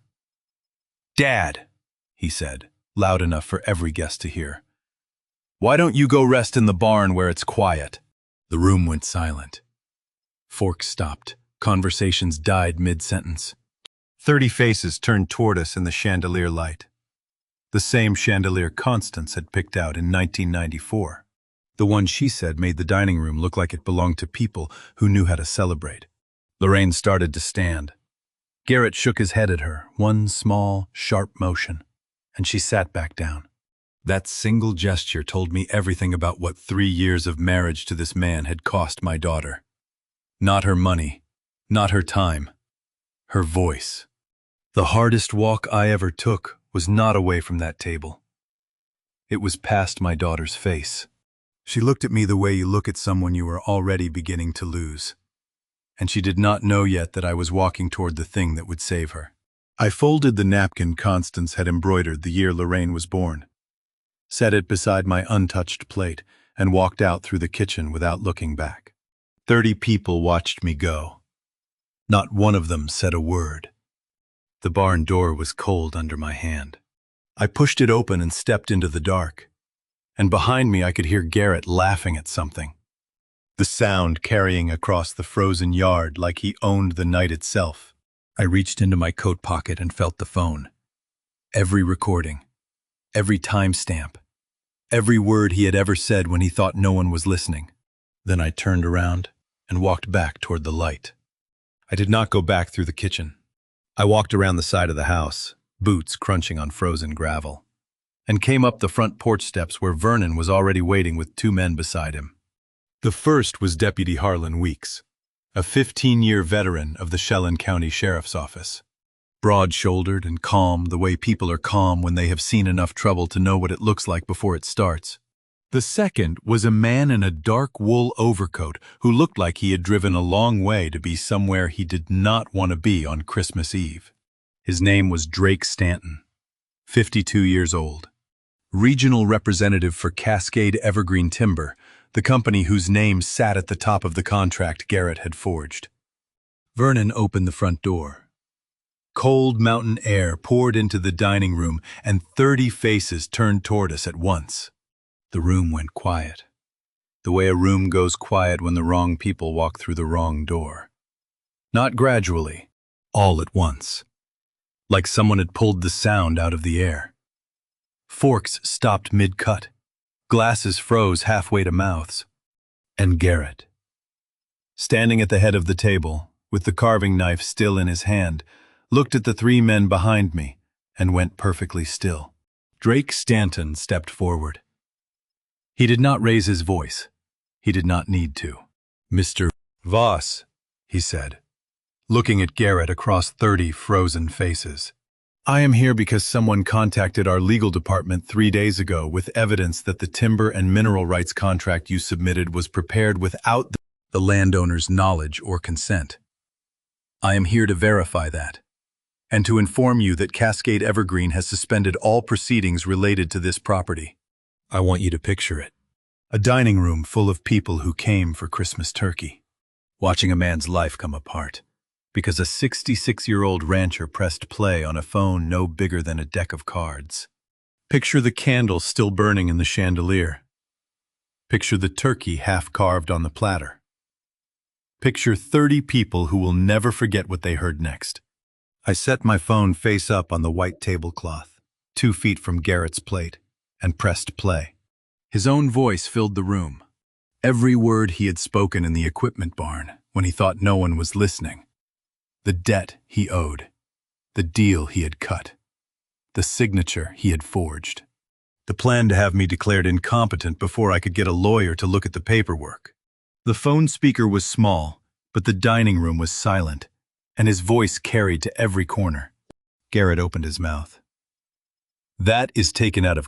Vernon Prescott stood up from his chair, all 6 feet of him.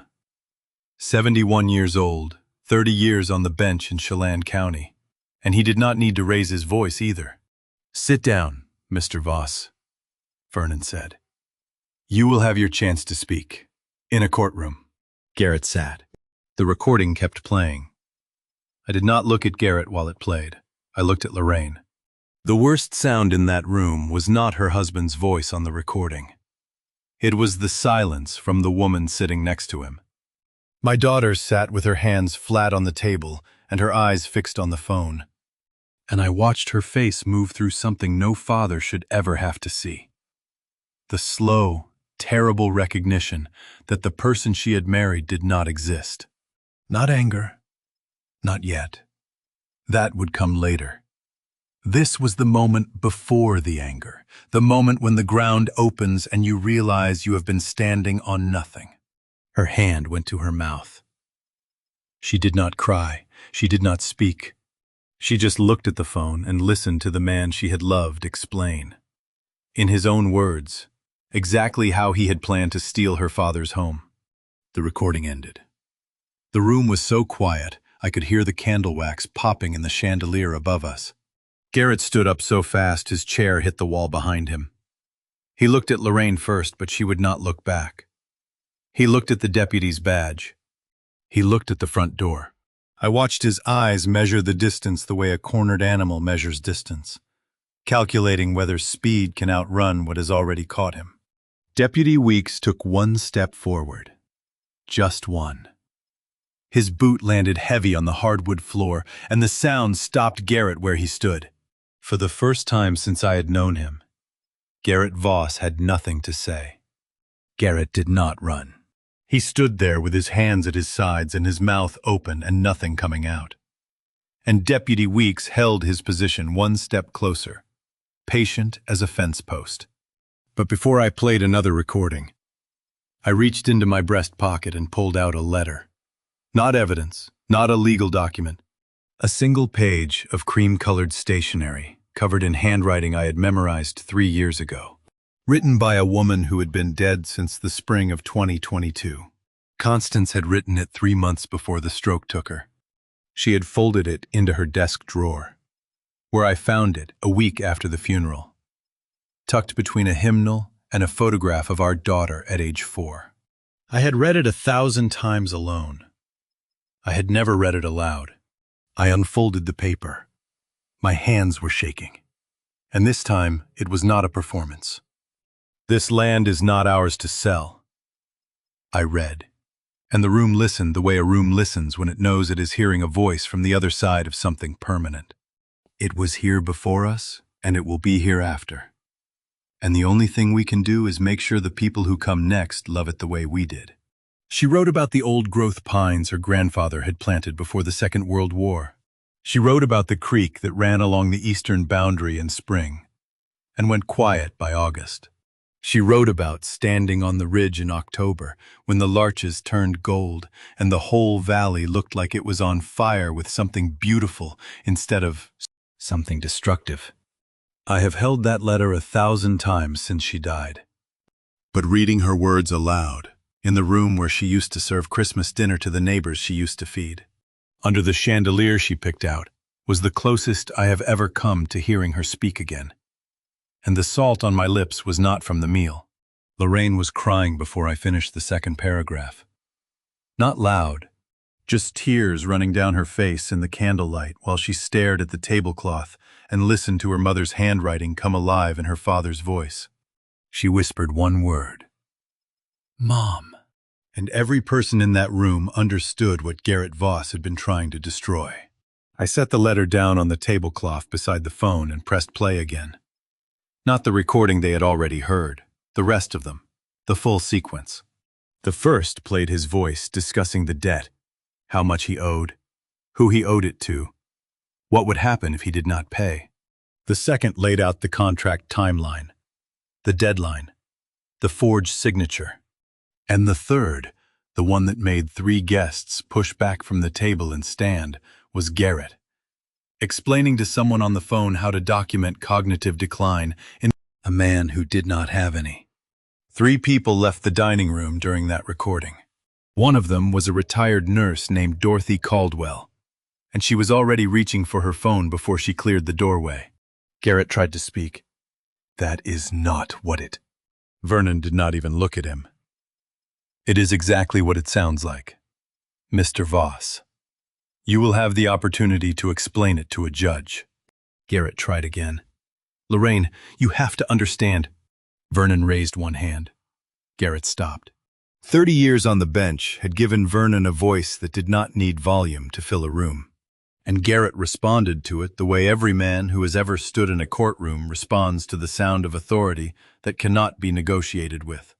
Drake Stanton closed his legal pad. He looked at Vernon and said, quietly enough that only the near end of the table could hear, Cascade Evergreen Timber will be withdrawing from this transaction and cooperating fully with any investigation. The last exit closed. The debt was still owed. The buyer was gone. The evidence was public, and 30 witnesses had heard every word. When the final recording ended, the dining room was silent except for the sound of my daughter's breathing. She stood up slowly, not fast like Garrett had. Not in panic, but the way a person stands when they have decided something that cannot be taken back. She looked at Garrett with an expression I will carry to my grave. It was not anger. It was not sadness. It was the face of a woman seeing clearly for the first time in 3 years. How long? she said. Not a question, a demand. Garrett opened his mouth, and for the second time that night, nothing came out. Garrett still had not answered Lorraine when the front door opened again. Cold air swept through the dining room for the second time that night, and Cressida Langley walked in carrying a leather binder. She wore no coat. She had been waiting in her car at the end of the driveway for the phone call Vernon had made 2 minutes ago. The moment Garrett saw her, something changed in his face. This was not a family argument anymore. This was the law. Cressida set the binder on the tablecloth beside the cold turkey and the burned-down candles, opened it to the first page, and spoke without raising her voice. "This contract is void," she said. "The signatures were forged. The landowner was not consulted. The power of attorney referenced in Section 12 does not exist. I filed a fraud complaint with Chelan County at 4 o'clock this afternoon." 4 o'clock. Hours before the first guest had arrived. Hours before Garrett had carved the turkey and raised his glass and toasted the family he was robbing. The legal machinery had been turning before the wine was poured, and he had stood at the head of my table, delivering his rehearsed speech about gratitude, while a county complaint with his name on it was already sitting in a filing cabinet in Wenatchee. Garrett looked at the binder, then at Cressida. "You cannot do this," he said. She did not blink. "It is already done. Mr. Voss." Drake Stanton stood. He buttoned his overcoat and addressed the room with the measured tone of a man who understood exactly how far he needed to distance himself from what had just been exposed. "Cascade Evergreen Timber has no interest in acquiring property through fraudulent instruments.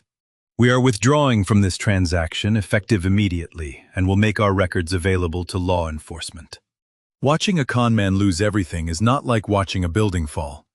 It is like watching a mask dissolve, and behind it there is nothing. Not even the face of someone you recognize. Garrett stood at the head of my table with his hands open and his mouth working and no sound coming out. And I watched 3 years of performance drain out of him like water through a cracked foundation. Vernon nodded to Deputy Weeks. The deputy stepped forward. He did not rush. He moved with the unhurried precision of a man who had done this before and understood that the words mattered more than the speed. He stopped beside Garrett's chair and said it the way deputies do, flat, procedural. Each phrase landing like a nail driven into something that could not be taken apart. "Mr. Voss, you are being detained for questioning on suspicion of forgery, fraud, and attempted elder abuse. Formal charges will be up to the county prosecutor to decide. You have the right to remain silent. Anything you say can and will be used against you in a court of law." The Miranda rights recited over cold turkey and congealed gravy on Christmas Eve. 30 people sat in silence around untouched plates and listened to a man's life come apart between the salad forks and the water glasses. Garrett turned to Lorraine. "Lorraine, please, I can explain everything." She did not turn her head. She was looking at the tablecloth, at the place where Constance's letter still lay open beside the phone. And when she spoke, her voice was so steady it frightened me. "You already did," she said. "We all heard it. I had wanted justice, and I got it. But no one tells you that justice and grief arrive in the same car, park in the same driveway, and walk through the same door on Christmas Eve. I stood there, watching my son-in-law get read his rights, and my daughter refuse to look at him. And I understood that saving the ranch and saving my family were not the same thing. I had done one. The other was going to take longer than any courtroom could measure. Then a small voice came from hallway. "Mommy, why is there a police car outside?" Bertie stood in the doorway in her flannel pajamas, her hair loose, her eyes wide in the chandelier light. She was 11 years old, and she was looking at a dining room full of silent adults and a deputy standing next to her father. And she did not understand any of it yet. Lorraine stood up. She walked past Garrett without looking at him. She put her hand on Bertie's shoulder and guided her back down the hallway toward the bedroom. and guided her back down the hallway toward the bedroom. I heard her voice, soft and careful, telling Bertie that everything was going to be all right. Deputy Weeks walked Garrett out through the front door. Red and blue lights pulsed through the dining room windows. The untouched food and the faces of 30 people who had come for Christmas dinner. I stood at the head of Constance's table and looked at the empty chair. The turkey was cold. The candles were still burning. The last guest left without saying goodbye. The front door closed behind them, and the house went quiet. Not the comfortable quiet of a home at rest, but the kind of quiet that follows an explosion, when the air itself is still deciding whether it is safe to move again. I stood in the dining room for a moment longer, looking at the table. 30 place settings. Cold turkey on the platter. Online going dark in glasses no one had touched since the recordings played. The candles had burned down to the holders.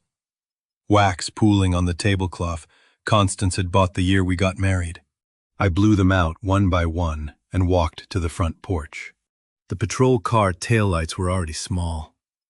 2 red points moving down the gravel drive between the dark shapes of the pines.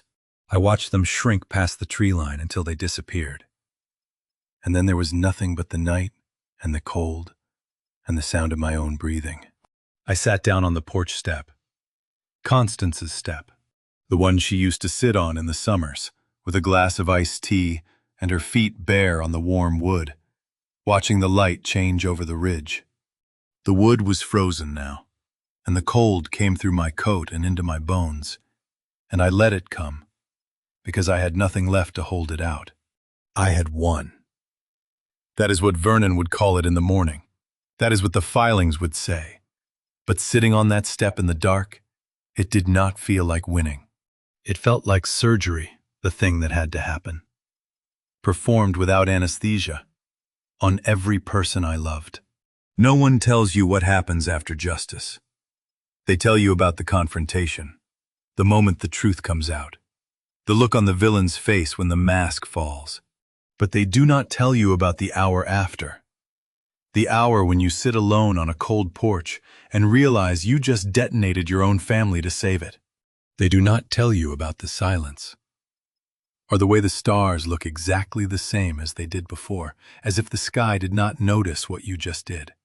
The stars were the same ones Constance and I used to watch from this step. I wondered if she could see what I had done. I wondered if she would have found another way. She probably would have. She was always better at the things that required grace instead of force. But she was not here. And force was what I had. And the man who had tried to steal her legacy was riding in the back of a patrol car on Christmas Eve because I had used it. The front door opened behind me. Lorraine stepped out. She had changed out of her dinner clothes into the old flannel shirt she kept in her childhood bedroom closet. The one she used to wear in high school, faded at the elbows and soft from 1,000 washes. She had put Bertie to bed. I could see it in her face. The careful steadiness of a mother who has just told her daughter something impossible and made it sound temporary. She sat down beside me on the step. She did not speak for a long time. The cold settled around us and neither of us moved to go inside. How do you explain to an 11-year-old girl that her father is not coming home? Not because he left, not because he stopped loving her, but because her grandfather made sure he could never come back. "Why didn't you tell me, Dad?" Lorraine said. Her voice was not angry. It was the voice of someone who already knew the answer but needed to hear it spoken. "Because he would have talked you out of believing it," I said. "You needed to hear it in his own voice, in front of people who could not be dismissed." "I am sorry it had to be this way." She was quiet again. Then she leaned her head against my shoulder the way she used to when she was small and something at school had gone wrong. When the weight of the world was a failed test, or a friend who had said something cruel. All she needed was to sit next to someone who would not make her explain. "Bertie asked me if Daddy is coming back," she said. I told her I did not know. She paused. It was the first honest answer either of us has given her in 3 years. We sat on that porch until the cold drove us inside. Lorraine stopped at the door and looked back at me. Dad, what happens now? I told her the only truth I had left. We keep the land. We raise Birdie. And tomorrow morning, we walk through those pines the way your mother used to. 3 days after Christmas. Cressida called. Her voice had the quiet satisfaction of someone closing a file that should never have been opened. "It is done, Mr. Callahan," she said. "The contract is permanently void. Every page stamped, every filing withdrawn. The fraud complaint is with the county prosecutor. And Cascade Evergreen's withdrawal is on record. Your land is yours." She also told me that the syndicate's claim on Garrett was now the county's problem to sort out through his own prosecution, not mine. Vernon had already alerted the sheriff's office, so no one would come looking for that money on my porch. I thanked her and hung up, and stood in the kitchen holding the phone against my chest. And for the first time in months, I exhaled the way a man exhales when he stops holding up a weight he has been carrying so long he forgot it was there. Word moved through the valley the way it does in small towns. Not through phone calls or announcements, but through casseroles. 3 of them appeared on the porch by noon. No notes, no names on the dishes. Just food from people who had been sitting at that table on Christmas Eve and understood that when a family breaks apart over dinner, the only useful thing you can do afterward is make sure no one goes hungry. Old Hank Mercer from the neighboring ranch drove up around 2 o'clock with a truckload of split pines stacked high in the bed of his Ford. He was 74 years old, had worked the land next to ours for 40 years, and had hands like leather stretched over cable. He backed the truck up to the woodshed and started unloading without a word. "Figured you might be behind on firewood with everything going on," he said, when I came out to help. He did not mention Christmas Eve. He did not ask about Garrett or Lorraine or the patrol car. He stacked wood and talked about the weather and whether the creek would freeze solid by January. And when he was done, he shook my hand and drove away. That was Hank's way. That was the valley's way. In small towns, people do not ask you what happened. They already know. They bring firewood and casseroles, and they fix your fence without being asked. And that is their way of saying, "We saw it. You are not alone. And we are going to stand next to you until you can stand on your own again." By evening, the woodshed was full. The porch was cleared, and Lorraine had put Birdie to bed. The house was quiet, in the way that houses are quiet when they hold exactly the right number of people. Not too many, not too few. Just the ones who belong there. I put on my coat and walked out the back door and into the forest. The old-growth pines stood silver in the moonlight. The canopy was high and dark, and the light came through in columns, falling on the frozen ground like something poured from a great height. I walked the boundary line the way I used to walk fence lines, checking every post, every corner, making sure nothing had moved. But these were not fence posts. These were trees my grandfather had planted before the First War. Trunks wider than my arms could reach. Bark rough and cold under my palms. There is a particular kind of peace that comes after the worst thing you can imagine has already happened. Not happiness, not relief, just the quiet that follows a storm when you walk outside and find that the trees are still standing, that the roots held, that the thing you were most afraid of losing is still here, unchanged, patient, waiting for you to come back and remember why it mattered. Constance had written that this land was not ours to sell. Standing under those pines in the dark, I finally understood what she meant. We do not own this place. We just keep it alive long enough to hand it to the next person who will love it. And the next person was asleep in the house behind me, in a room with a dark window and a silver star hair clip on the nightstand. I stood among the trees until the cold pushed me home. The kitchen light was on. Lorraine was sitting at the table with 2 mugs of tea, chamomile. The same kind Constance used to brew on winter nights when the house needed warming from the inside. She pushed one toward me. "Dad," she said, "Birdie wants to learn about the ranch. She wants you to teach her." I sat down across from my daughter. I wrapped my hands around the mug and felt the heat move through my fingers and into my palms and up through my wrists. And the warmth was so simple and so ordinary that it almost broke me. For the first time since Constance died, the house felt like it had enough people in it. The next morning, Lorraine was waiting on the porch. She was wearing Constance's old hiking boots, the brown leather ones, with the worn-down heels that had lived in the mudroom closet for 3 years untouched. When I saw them on her feet, I had to look away for a moment before I could speak. Because the last person who had laced those boots was a woman who would never walk this land again. "Ready," Lorraine said. I nodded, and we walked into the pines. The morning was cold and still. The kind of late December cold that sits in your lungs and makes every breath feel like a decision. Frost covered the ground between the trees, and our boots crunched through it in a rhythm that reminded me of walking this same path, with Constance always the same pace, always the same direction, always ending at the grandfather tree on the eastern ridge. I told Lorraine everything. Not the legal version Vernon would present in court. The version a father tells his daughter when there is nothing left to hide. The cameras I had mounted in the equipment barn. The recordings I had listened to alone in the workshop at midnight. The 5 nights I had forced my own hands to shake at dinner so the man stealing from us would keep believing I was too far gone to fight. She listened without interrupting. She walked beside me through the silver trunks and the frozen ground, and she let me talk until there was nothing left to say. We reached the grandfather tree, the tallest pine on the property, the one her great-grandfather had planted before the First War, the one Constance used to press her hand against and say she could feel a century of patience stored in the bark. Lorraine stopped. She pulled off her glove and put her palm flat against the trunk. If you are listening to this and someone in your family is telling you that love means accepting whatever they do to you, I need you to hear this from a 66-year-old rancher who almost lost everything. That is not love. You do not have to accept it. And the people who truly belong in your life will still be standing next to you after you stop accepting it.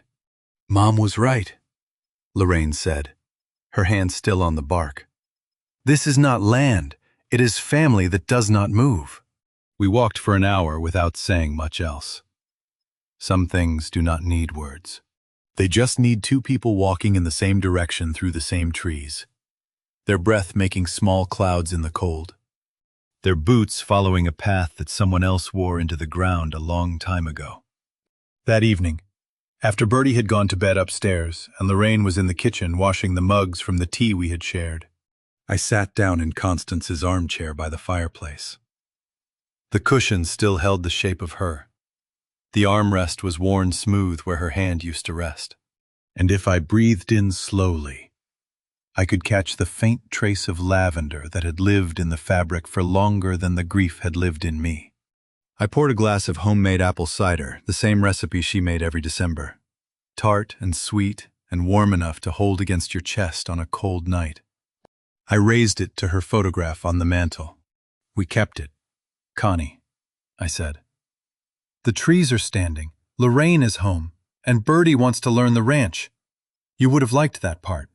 What do you do when the fight is over and the house is quiet and the person you most want to tell about it is a photograph on the mantel? You raise a glass.